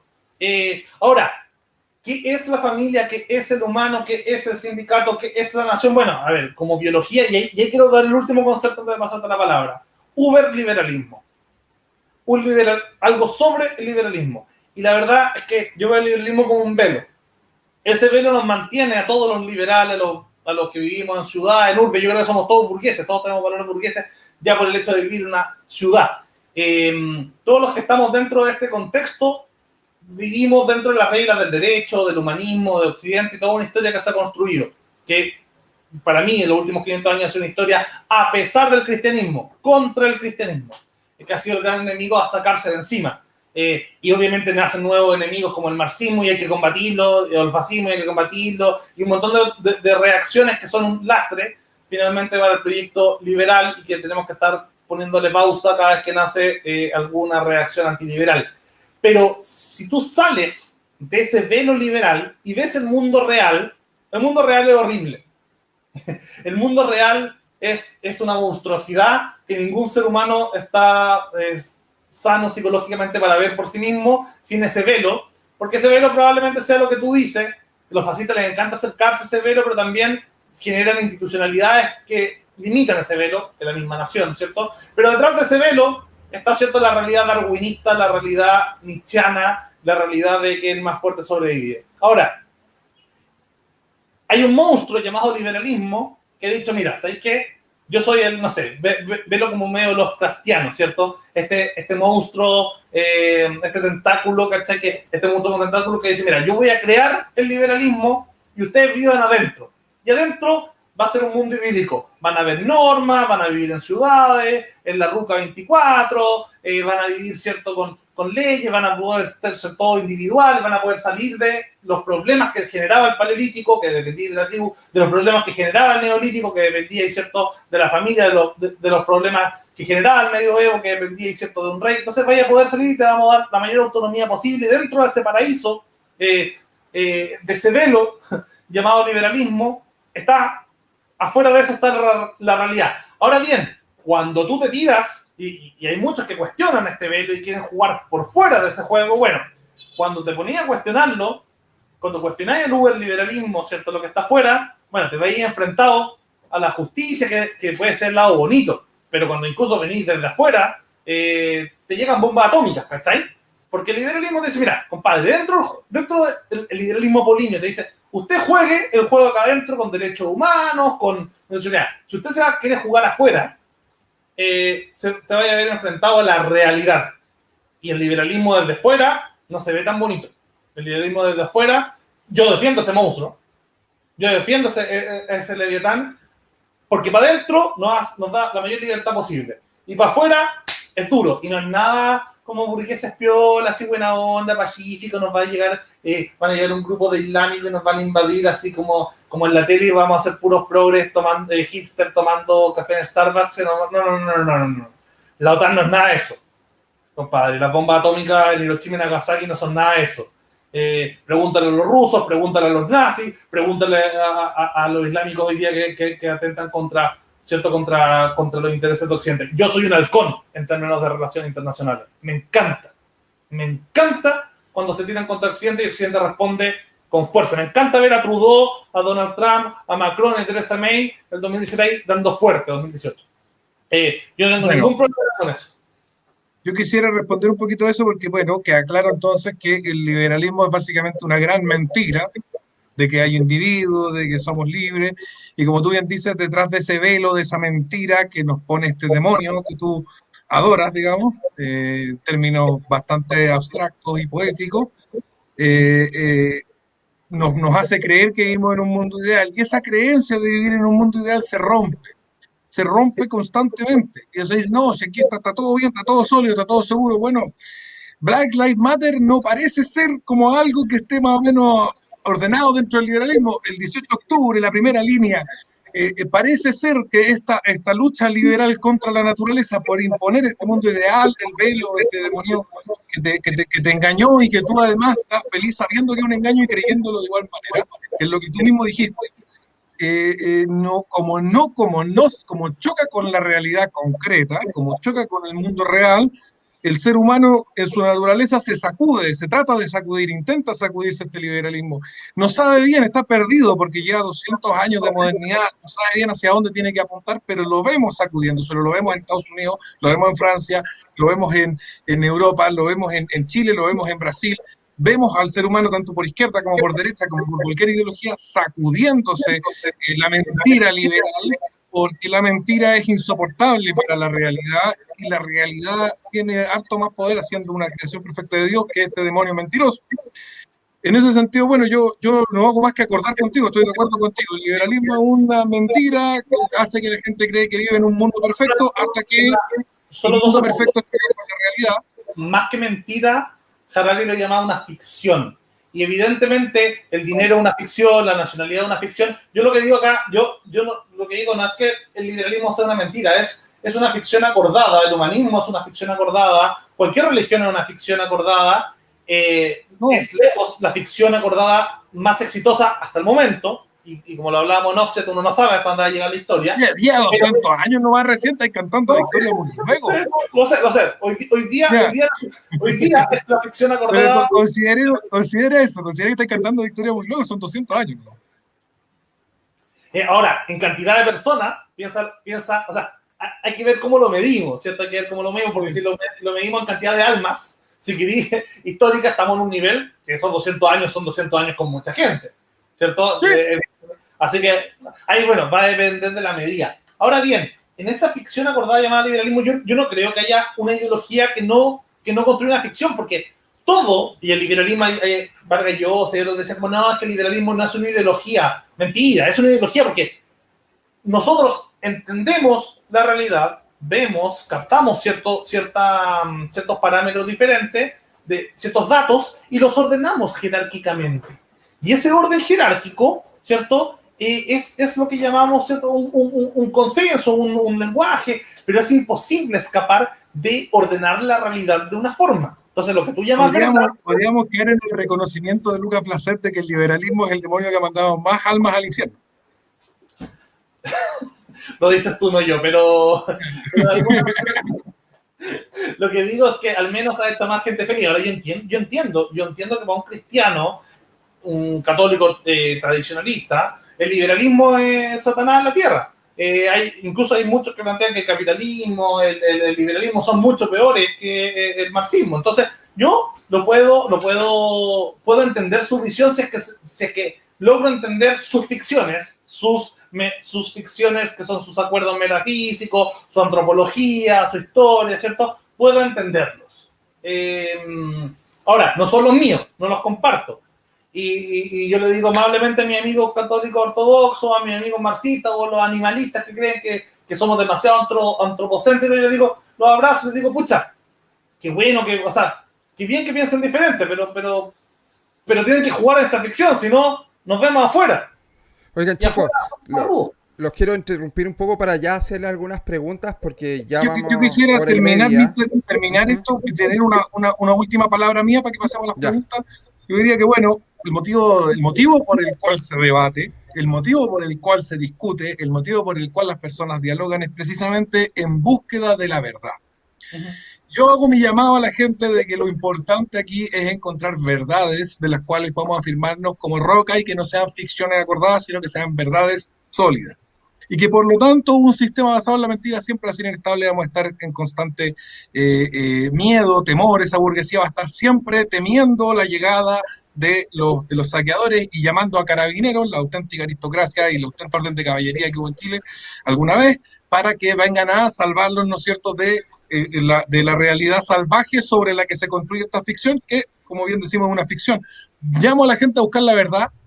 Ya digo que el capitalismo no es una ficción, los precios no son una ficción, la propiedad no es una ficción, y lo podemos comprobar ontológicamente. Vamos a hacer una discusión en otro momento sobre la metafísica, la ontología de las condiciones que dan lugar al capitalismo, la privacidad tampoco es una ficción, pero sí, efectivamente, por lo menos a mi parecer, y ese es otro debate que podríamos tener, Dios no es una ficción, la salvación no es una ficción, son debates que se pueden tener, pero ya hay un reconocimiento de que existe una ficción en el liberalismo, que es una gran conquista para mí, y que por lo tanto nosotros los exhorto a no vivir en la ficción y buscar vivir en la realidad, que es mucho más lindo. Es que el liberalismo yo para cerrar 30 segundos nomás, antes de pasar a la pregunta. Para mí la ficción liberal es una ficción como cualquier otra,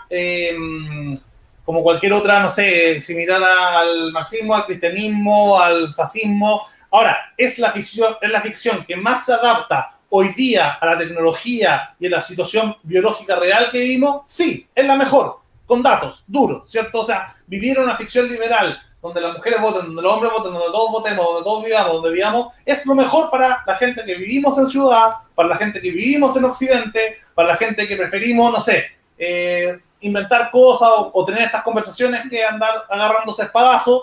Estas ficciones existen. Y yo, de consejo, no tengo problema cuando hablo de uberliberalismo de hacer la metáfora con Matrix. Y entiendo que la OTAN para afuera serán los agentes de Matrix y de vez en cuando, ¿cierto? Había un 1% de personas que despiertan y no sé, y se van y entienden que quizás que no les acomoda la ficción liberal y les gustará la fake news o les gustará, no sé, se llama conspiranoico. Probablemente mi querido amigo Sebastián Izquierdo será una especie de agente Smith que partió defendiendo el sistema y se convirtió ahí en un antisistema dentro del sistema. O una forma, un antivirus para combatir, ¿cierto?, a los primera línea que despertaron y vieron la dignidad de Chile. Entonces, bueno, esas cosas, y yo obviamente no estoy feliz con el 18 de octubre, y estas cosas van pasando ahora. Al día siguiente, después, sin contar la pandemia, la mayoría de la gente, excepto en ciertos sectores, sigue viviendo la realidad. No se cayó el sistema capitalista, no se cayó el mundo, ni con París, Macron sigue sentado en su puesto, y bueno, hubo asalto de los alt-right de Trump en el Capitolio, pero siguen existiendo el sistema parlamentario, hubo las protestas, pero sigue habiendo policía en Estados Unidos. O sea, estas cosas sí, son remesones. Hay terremotos, hay temblores, pero el mundo sigue. Y el liberalismo es bastante evolutivo, ¿cierto? Se va perfeccionando a sí mismo. Y yo concuerdo con la búsqueda de la verdad, y yo creo que la ficción liberal, al ser adaptativa y flexible, es la que más se superpone a copiar la realidad, que es también cambiante, porque vivir, insisto, hasta los 80 años no es lo mismo que vivir hasta los 18 en el Neolítico. La realidad biológica cambia, la realidad de los sujetos cambia, las interacciones cambian, y el liberalismo es esta ficción que es la más parecida, el traje de malla apretado más parecido a la realidad. Así que eso. Ya, la primera pregunta que les quiero hacer, desde su punto de vista de la filosofía política que ustedes profesan, el capitalismo per se puede ir acompañado o no de una ética y una moral. Hoy en día podemos ver que las marcas se prestan para hacer campañas con ciertas ideologías políticas. O por otro lado, vemos cómo el libre mercado se presta para abrir la puerta a un mercado chino que tiene inmiscuido el Estado chino per se. ¿Ustedes cómo detendrían, si es que lo harían, ese tipo de avances ideológicos? Y si debería haber una ética y a la vez una guía moral al lado del capitalismo. El que quiera partir. ¿Parto yo? Bueno, vamos, Seba. Ya. Primero que nada, a ver, hay precondiciones éticas que hacen que tenga sentido que exista un capitalismo. Aquí siempre se plantea, digamos, la ética como una cosa, como que está después de. A ver, en una sociedad donde todos roban y mienten no hay capitalismo. O sea, y eso yo creo que Lucas Placet va a estar de acuerdo conmigo. Entonces, hay una premoral capitalista, ¿vale? Si todos están robando y mintiendo y nadie cumple los contratos, no tenéis libre mercado, ni industria, ni nada por el estilo, ¿vale? Ese es un punto. El otro punto de decir que el liberalismo no es, se plantea, ¿no es cierto?, como moralmente neutro, pero es una neutralidad ficticia, es una neutralidad que es parte de esa mentira de la que hablábamos, una neutralidad que tiene una base ética, equivocada por cierto, pero que tiene una base ética en precisamente el individualismo, que es precisamente una mentira, como estábamos diciendo los dos, o una ficción, sin las palabras de Lucas. Las sociedades humanas, los seres humanos existimos en comunidades políticas, en unidades políticas específicas, no me gusta llamarles naciones, países es una palabra que me gusta más, porque no necesariamente las unidades políticas obedecen a criterios nacionales, sino que normalmente obedecen a criterios que son religiosos. Hoy en día todas las unidades políticas comparten el criterio religioso de los derechos humanos, el individualismo y la democracia, es un criterio religioso, equivocado, pero criterio religioso al fin y al cabo, ¿no es cierto? Parten de una metafísica intersubjetiva o subjetivista, ¿no es cierto? Donde la verdad es una cosa que se nos ocurrió a la mayoría y no algo per se, algo existente previamente, lo cual contradice la experiencia propia del ser humano habitando el mundo, digamos, porque si nos ponemos de acuerdo en que las cosas duras son blandas, nos va a doler.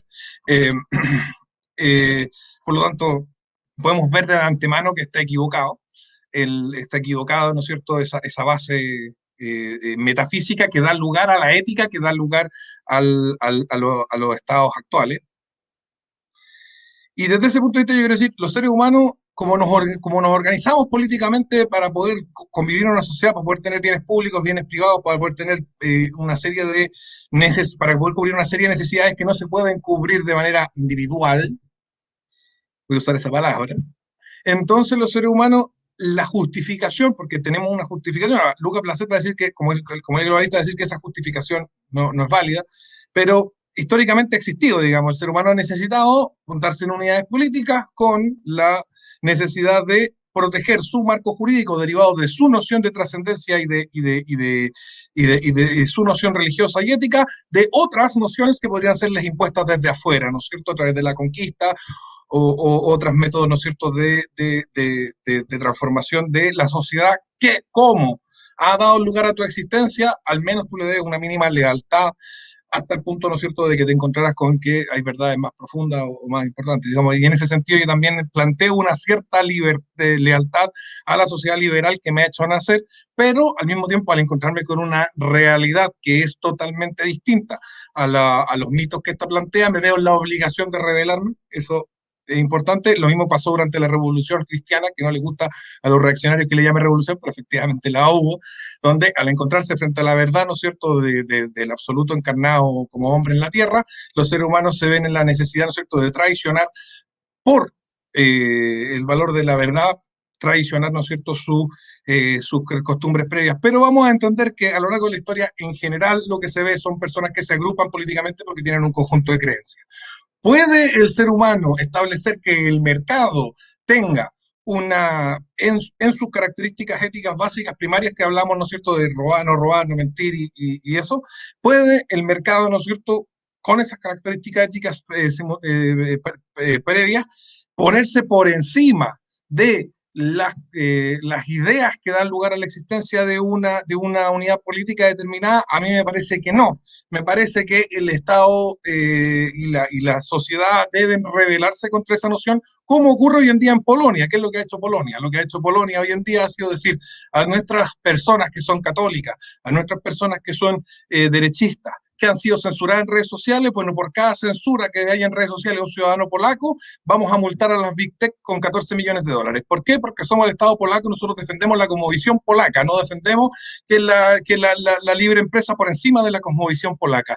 Y ese es un ejercicio correcto de la soberanía de un país, y los países tienen soberanía, y eso es algo que, bueno, es parte de la realidad humana, de la naturaleza humana desde siempre, que hoy en día intentan cambiar, como han intentado cambiar tantas cosas, y hemos visto cómo ha resultado, ¿no es cierto?, cada uno de los intentos de lucha contra la realidad y contra la naturaleza. Con eso termino.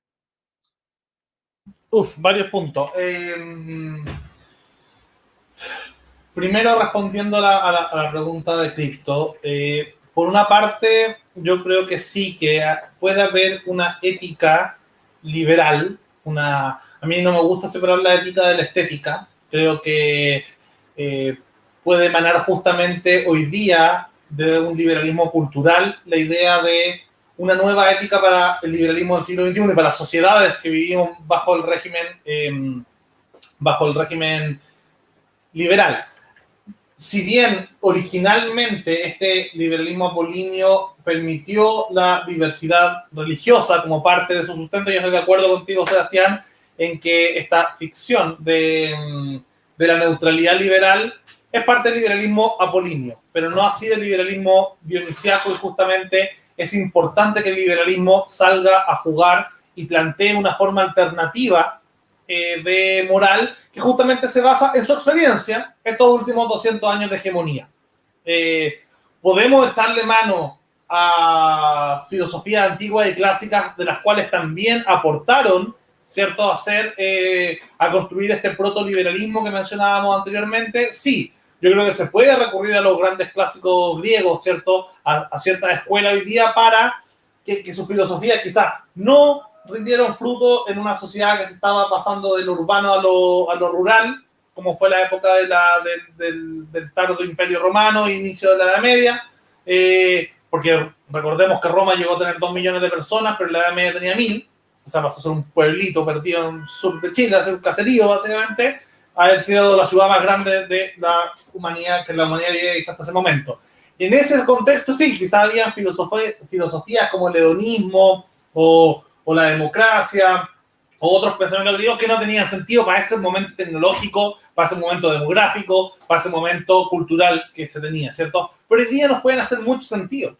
Hoy día, en esta modernidad, muchas ideas que en ese momento se plantearon, se pensaron, y otras nuevas, ¿cierto? Yo creo que la cosmovisión liberal, ya que yo ya no voy a hablar de ficciones, sino de objetividades, ¿cierto? Que el mundo real, de hecho, cuando yo hablo de ficciones, no estoy hablando que el mundo real fuera del liberalismo sea lo que se tiene que plantear. Probablemente el mundo se tiene que está mucho en un velo sobre el velo, a mi parecer. Post ese velo existe una realidad que probablemente sea, yo llamo darwiniana, o sea, evolutiva. Esa es la realidad científica, aunque a muchos no les guste, el darwinismo sigue siendo lejos la teoría científica que menos rebatida ha sido y que justamente, haciendo honor a sí misma, se va renovando a sí misma, se va adaptando y va evolucionando. El método científico funciona de forma evolutiva también, la búsqueda de la verdad funciona evolutivamente, y el liberalismo no es que no haya buscado la verdad, se pasa todo el rato peleando entre ellos, fortaleciendo esta discusión, haciendo más fuerte la piel donde antes había heridas, ¿cierto?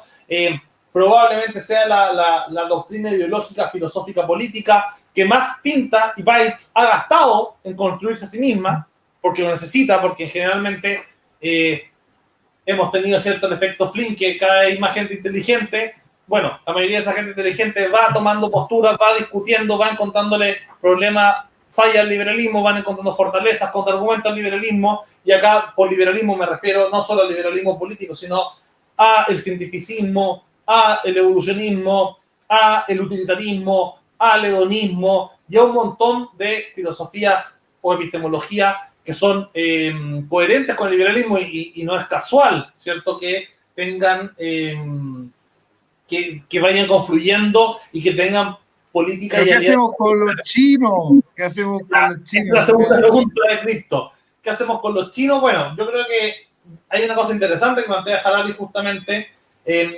Hay un igualitarismo. Yo estoy en contra del cristianismo político porque lo encuentro igual de nefasto que el igualitarismo marxista.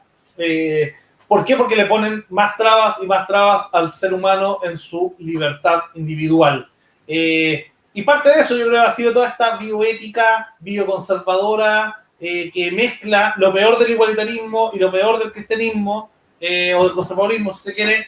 Y esto no es primera vez que pasa, como lo decía al principio del programa, pasó que justamente los primeros socialistas de 1600 emanan de pensamientos cristianos. Pasa con el feminismo radical hoy día, que justamente se encuentra toda la agenda Opus Dei, calza mucho con el feminismo radical en su prohibicionismo de, no sé, la pornografía, de la prostitución, etcétera. Y con el bioconservadurismo pasa lo mismo. El igualitarismo y el bioconservadurismo se vuelven a encontrar combatiendo el transhumanismo, combatiendo la reprogenética, combatiendo, ¿cierto?, muchas de estas mejoras humanas. Y los chinos tienen otra ética. A los chinos les da lo mismo, ¿cierto? Tienen una dictadura utilitaria, eficientista al máximo. Entonces, cuando empecemos como Occidente a ver que los chinos están empezando a usar esta tecnología, vamos a tener que replantearnos y este igualitarismo hipster de Starbucks no va a funcionar mucho, ¿cierto? No va a funcionar mucho. No va a funcionar mucho esta idea de Waisu le dicen los chinos. De esta debilidad, ¿cierto?, occidental. Entonces yo creo que vamos a tener, por sobrevivencia, por adaptación evolutiva, vamos a tener que cambiar parte de nuestra moral y sacarnos ese igualitarismo rancio que se alimenta o retroalimenta con el conservadurismo y bioconservadurismo, que hoy día, por ejemplo, no permite hacer selecciones embrionarias de preimplantación, que me parecería que podría dar un salto, no solamente para evitar cierto montón de enfermedades genéticas, sino que un salto para avanzar como especie a un siguiente nivel evolutivo. Todas esas cosas, una sociedad eficientista como la China lo va a empezar a utilizar y Occidente no se va a poder quedar atrás y vamos a tener que cambiar nuestra moral y decirle a los hipsters, compadre, lo siento, muy buena tu idea de igualdad, pero hoy día necesitamos ser un poquito más rudos. Y yo creo que eso está bien. No, hay que salir a jugar para adelante. O sea, porque los chinos vienen acá, no acá a Chile, van a Estados Unidos a copiar la tecnología, van a Alemania a copiar la tecnología, se la llevan para allá y la hacen más barata. No mejor, pero más barata. Entonces, bueno, yo creo que lo que hay que hacer es sacarnos la problemática del igualitarismo y el bioconservadurismo que tienen estancado Occidente y salir a jugar para adelante. Yo quisiera preguntarte, en el individualismo no hay inherentemente un igualitarismo en tanto se plantea que todos somos individuos y nada más. Y esa libertad que tú dices, esa potencialidad plena de libertad, ¿no es cierto?, del ser humano, no plantea una inesencialidad del ser humano, o sea, no somos nada porque somos cualquier cosa, vamos a hacer lo que seamos. No, porque no veo una necesidad de reconocimiento de igualdad en los individuos. Yo veo que simplemente un no freno a la voluntad, excepto cuando choca con la voluntad de otro, ¿cierto? O sea, tu libertad llega hasta quemarte la libertad de otro. Pero, o sea, el otro es un obstáculo. ¿Ah? El otro es un obstáculo.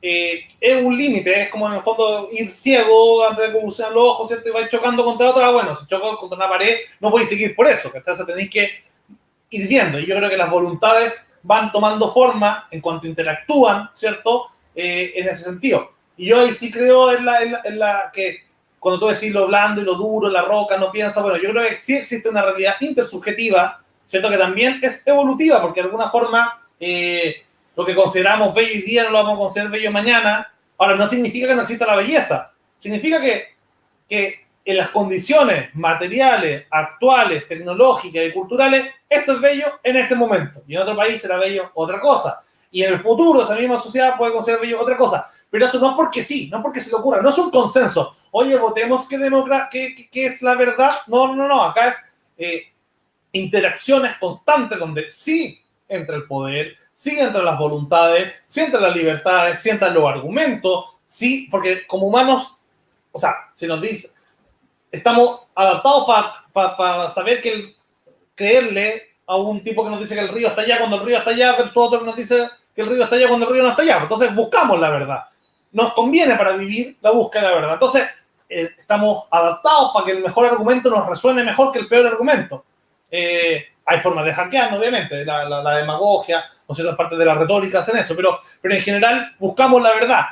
Y esa verdad va construyendo una verdad intersubjetiva, ¿cierto? Va viendo cómo interactúan estos temas. El tipo que dice, hay 10 tipos que nos dicen que el río está allá y 2 que nos dicen que el río está acá. Bueno, vamos viendo y es más probable que el río está allá, ¿cierto? Ahora, si hay 2 riólogos, no sé cómo se llaman los tipos que, o no sé, geógrafos que dicen, oye, el río está allá, y hay 10 ignorantes que dicen, mira, yo nunca he visto el río, pero me tinca que está fluviales. Entonces, de alguna manera, vamos descubriendo, vamos acercándonos a esa verdad intersubjetiva, no por un consenso. Yo al menos, yo no soy relativista. Yo creo que soy subjetivista, intersubjetivista, ¿cierto? Una realidad intersubjetivista. Porque creo que la realidad se va construyendo. Pero la palabra realidad viene de res, de cosa. La realidad no puede ser subjetiva, en tanto la realidad es lo relativo a la cosa.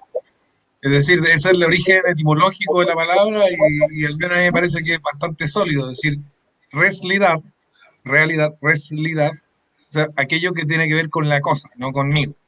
Ahora, las cosas son objetos y los objetos son cómo el sujeto interpreta la materia y lo convierte en objeto. y ahora y la etimología tampoco es una base como para construir argumentos, porque Estado era el estado de ánimo del príncipe Maquiavelo, ¿cachai? Y hoy día no hablamos de los libertarios contra el estado de ánimo del príncipe, ¿cachai? Hablamos de una Sí, sí. institución jurídica. La etimología Pero- cambia, se adaptan, es cultura. Sí, Todo, sí, la etimología cambia y se adapta, pero de alguna manera decir que la realidad no es la cosa es una forma de decir que la realidad no existe o que la realidad no es realidad.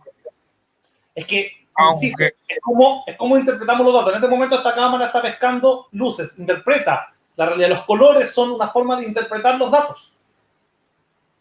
Entonces, con nosotros con la realidad somos seres somos máquinas bastante deficientes en general. O sea, no tenemos la capacidad, tenemos que ordenar estos bytes. aquí ¿cierto? estamos, Sí, estamos. somos, como decía Churchill, la democracia es el más malo de los sistemas, excepto todos los demás. Bueno, con los humanos parece algo similar, ¿cierto? Somos el más imperfecto de todos, excepto todos los demás. De alguna forma podemos mejorar y podemos ir siguiendo increciendo. Claro. Pero bueno, para responder tu pregunta, Cristo, yo creo que eso. Yo creo que tenemos que empezar a replantearnos una moralidad liberal para poder combatir una nueva moralidad liberal que sea un poquito más ruda para poder... O sea, no podemos en ningún caso quedar bajo los chinos por nuestras propias limitaciones morales en algunos temas, obviamente, pero sobre todo los temas de bioética y tecnología, porque yo creo que eso podría llegar a ser el germen de nuestra destrucción y cómo los igualitarios mataron al capitalismo. Bueno, yo quisiera decir que la idea esta de que las cosas que son imperfectas en la realidad viene precisamente de mirar la realidad a través de ficciones, que cuando nosotros queremos enfrentarnos a la realidad tal como es, nos damos cuenta de que lo único que puede ser imperfecto es nuestra interpretación, porque la realidad no puede dejar de ser perfecta en tanto realidad. Pero bueno, ese es otro tema. Buscar la verdad es muy bonito porque te encontrás con la perfección que está en la creación, ¿no es cierto?, de Dios, pero bueno, eso ya es teología. Justamente al contrario, que cuando buscamos nunca hay un círculo perfecto en la realidad. Nuestra mente dibuja círculos perfectos y vamos a la realidad y no lo encontramos y nos frustra y tenemos que volver a las ficciones para poder vivir en comunidad. ¿Krypton? En el chat, ProDown preguntó, ¿el ser humano tiene esencia y en caso de tenerla, los materiales y herramientas son parte de la ciencia del ser humano? ¿Esencia? Si el ser humano tiene esencia. Esencia, y si de tenerlo, lo material, o sea, las herramientas que utiliza, son parte de dicha esencia. Yo diría que no hay una esencia de ser humano porque no hay un momento donde podamos cortar en este momento si es ser humano y en este momento no. O sea, velo, creo que lo hablábamos, no. Llega un extraterrestre y ve la humanidad en cámara rápida, ¿cierto? Y en algún momento hay un mono, ¿cierto? Hay un primate que no es tan diferente a los primates que hay actualmente y en un momento hay un humano. ¿En qué momento marcáis la diferencia? ¿Cierto? Lo mismo pasa con el debate sobre el aborto. No hay un momento donde se crea la vida estaba, llevamos 4.400 millones de años de vida ininterrumpida, convirtiendo materia inorgánica en materia orgánica. Entonces, los espermios ya vienen vivos, los óvulos ya están vivos, ¿cierto? Entonces se mezclan y no es que se genere la vida, hay una nueva, y se mezclan dos mitades, o sea, ni siquiera dos mitades, se mezclan dos graneros de información, ¿cierto? Y generan uno nuevo, pero ya la parte azarosa venía en los mismos gametos. Entonces, no hay un continuo que tú puedes decir, acá hay un humano, acá no, acá hay un mono, acá hay un ser humano. Entonces, en ese continuo, lo mismo cuando uno muere, ¿cierto? En un momento el cerebro deja de funcionar, pero sigue funcionando otro órgano. Acá, estas ficciones sirven justamente para poder determinar casos universales, para no andar viendo caso a caso cuando se murió la persona, en qué segundo, en qué momento. O sea, yo creo que los universales son ficciones. Ahora, podemos reconocer en todos los sujetos, desde cuándo consideramos sujetos, ¿cierto? A alguien, bueno, podemos ponernos de acuerdo e ir viendo qué nos va convenciendo según esta intersubjetividad moral. O sea, yo creo que cualquier persona que ve que maten a un niño de 2 años no lo va a considerar un aborto tardío, ¿cierto? Porque hay un choque moral. Ahora, Nietzsche ya decía, ¿cierto?, que la moral tiene mucho de estética. porque matar una cucaracha y matar una mariposa a la mayoría de la gente le causa una sensación distinta, por una razón estética. Yo diría primero que, claro, si la realidad no hay círculos es porque los círculos son imperfectos, son creaciones humanas y en tanto y por lo tanto son imperfectos y por lo tanto la realidad tiene cosas más perfectas que los círculos. Primero, digamos, como disputando, digamos, entrar a disputar esa noción de perfección idealista que hay. Estoy con eco, Lucas, con eco. Gracias. No era la cámara. Ya. Respecto al tema ¿cuál era la pregunta un poco, Cripto? Porque me perdí con la argumentación. Sí, no, tranquilo. Es si existe la esencia, si el ser humano tiene perfecto, esencia, sí. y de tenerla. Ya, a ver, primero habemos de entender que si bien no comportan la esencia del ser humano las herramientas que utiliza, sí, ¿no es cierto? De alguna manera el ser humano proyecta propiedades espirituales en la materia y que lo lleva, y esto, bueno, hasta Marx, que es el más materialista de todos, lo plantea en el capítulo 22 del Capital, cuando habla del arquitecto y las abejas, etc. Lo que tenemos que saber es que el ser humano en su forma de ser, y esto es igual a todos los seres humanos, hay cosas que son iguales a todos los seres humanos, que lo hacen ser seres humanos, digamos, y que podríamos decir, por ejemplo, que un niño probeta no es un ser humano, porque los seres humanos nacemos de que nos hacen sexualmente, digamos, ¿no es cierto? En el encuentro sexual y amoroso entre un hombre y una mujer, de ahí, ¿no es cierto?, se produce la concepción, de ahí, ¿no es cierto?, un embarazo y un parto. Si no hay ninguna de esas condiciones, si no hay parto, ya sea por cesárea o por parto vaginal, ya sea, ¿no es cierto?, todas esas cosas dan lugar a que el ser humano tiene unas condiciones comunes. Y una de las condiciones comunes más importantes es que el ser humano, desde que empezó a existir, porque claramente el ser humano empezó a existir en algún momento, la idea esta de que hayan especies que se hayan transformado de una especie en otra especie está muy lejos de ser probada. Lo que sí está probado es que las especies por sí mismas tienen cambio dentro de la misma especie, pero dista mucho de estar probado que una especie se pueda transformar en otra, desde la genética, desde todas estas cosas, ¿no es cierto? Una de las reglas, de hecho, de la biología celular es que de una especie solo puede salir una célula de la misma especie, y es una de las leyes de la biología celular que contradicen efectivamente la idea de la evolución de una especie a otra. Pero además, ¿no es cierto?, entonces nosotros empezamos a existir como seres creados por Dios, empezamos a existir de una forma, y una de las características que tenemos necesariamente y que nos llevan a ser como somos es precisamente el hecho de tener la necesidad, y eso en parte yo considero que de ahí un poco viene la idea de creado a su imagen y semejanza, la necesidad tanto para la subsistencia material del ser humano como para su disfrute espiritual y su gozo moral y físico, la implementación de su conciencia, de sus propiedades espirituales en la realidad material. Por lo tanto, si bien las herramientas que fabrica, las canciones que compone o los edificios que construye, viendo un poco al manantial de Ayn Rand, ¿no es cierto?, que va justo en ese punto, digamos, que le recomiendo para que lo lean en ese sentido, digamos, de cómo el ser humano plasma lo que lleva adentro hacia afuera. Es precisamente que si bien no es con esencial al ser humano, ni es consustancial al ser humano sus herramientas, sí es con esencial al ser humano hacer herramientas, y las herramientas particulares de cada ser humano particular responden a su esencia particular como a la esencia general del ser humano, que es de hacer herramientas y otro tipo de cosas. Eso. Excelente. Quiero darles las gracias a los dos participantes. Nuevamente me siento honrado de haber sido moderador. No tuve que moderar mucho, fue bastante agradable, así que es lo mejor. Por un momento pensé que iba a tener que estar ahí muteando y todo, pero no fue necesario. Un par de caballeros. Así que muchas Yo gracias. Para debatir soy un caballero, ¿eh? Para otras Sí, cosas no. completamente. Espero que a la gente haya quedado claro, y ya cada uno verá para ellos quién ganó el debate. Muchas gracias, Lucas Blazet. Muchas gracias, Sebastián Izquierdo. Muchas gracias a todos. Ya, bueno, yo les recuerdo a todos que tenemos cursos de capitalismo revolucionario, que estamos aquí tratando de juntar otra camadita de capitalistitas revolucionaritos que van saliendo, porque el primer curso egresa ahora luego, y estamos todavía no está completo el curso que empieza en abril. Crypto está invitado a volver a unirse al curso si lo quiere, gratuitamente, dado que pagó el primero entonces y se retiró entre la mitad, entonces puede volver al curso. Está invitado cordialmente porque me interesa que lo haga. Lucas también está invitado a estar ahí para entender el pensamiento del capitalismo revolucionario, aunque lo pretenda refutar, si es que lo hace, incluso si lo hace para pretender una refutación, perfecto, invitado y invitadísimo para que haga un video en su canal diciendo que estoy equivocado por esto y esto y esto.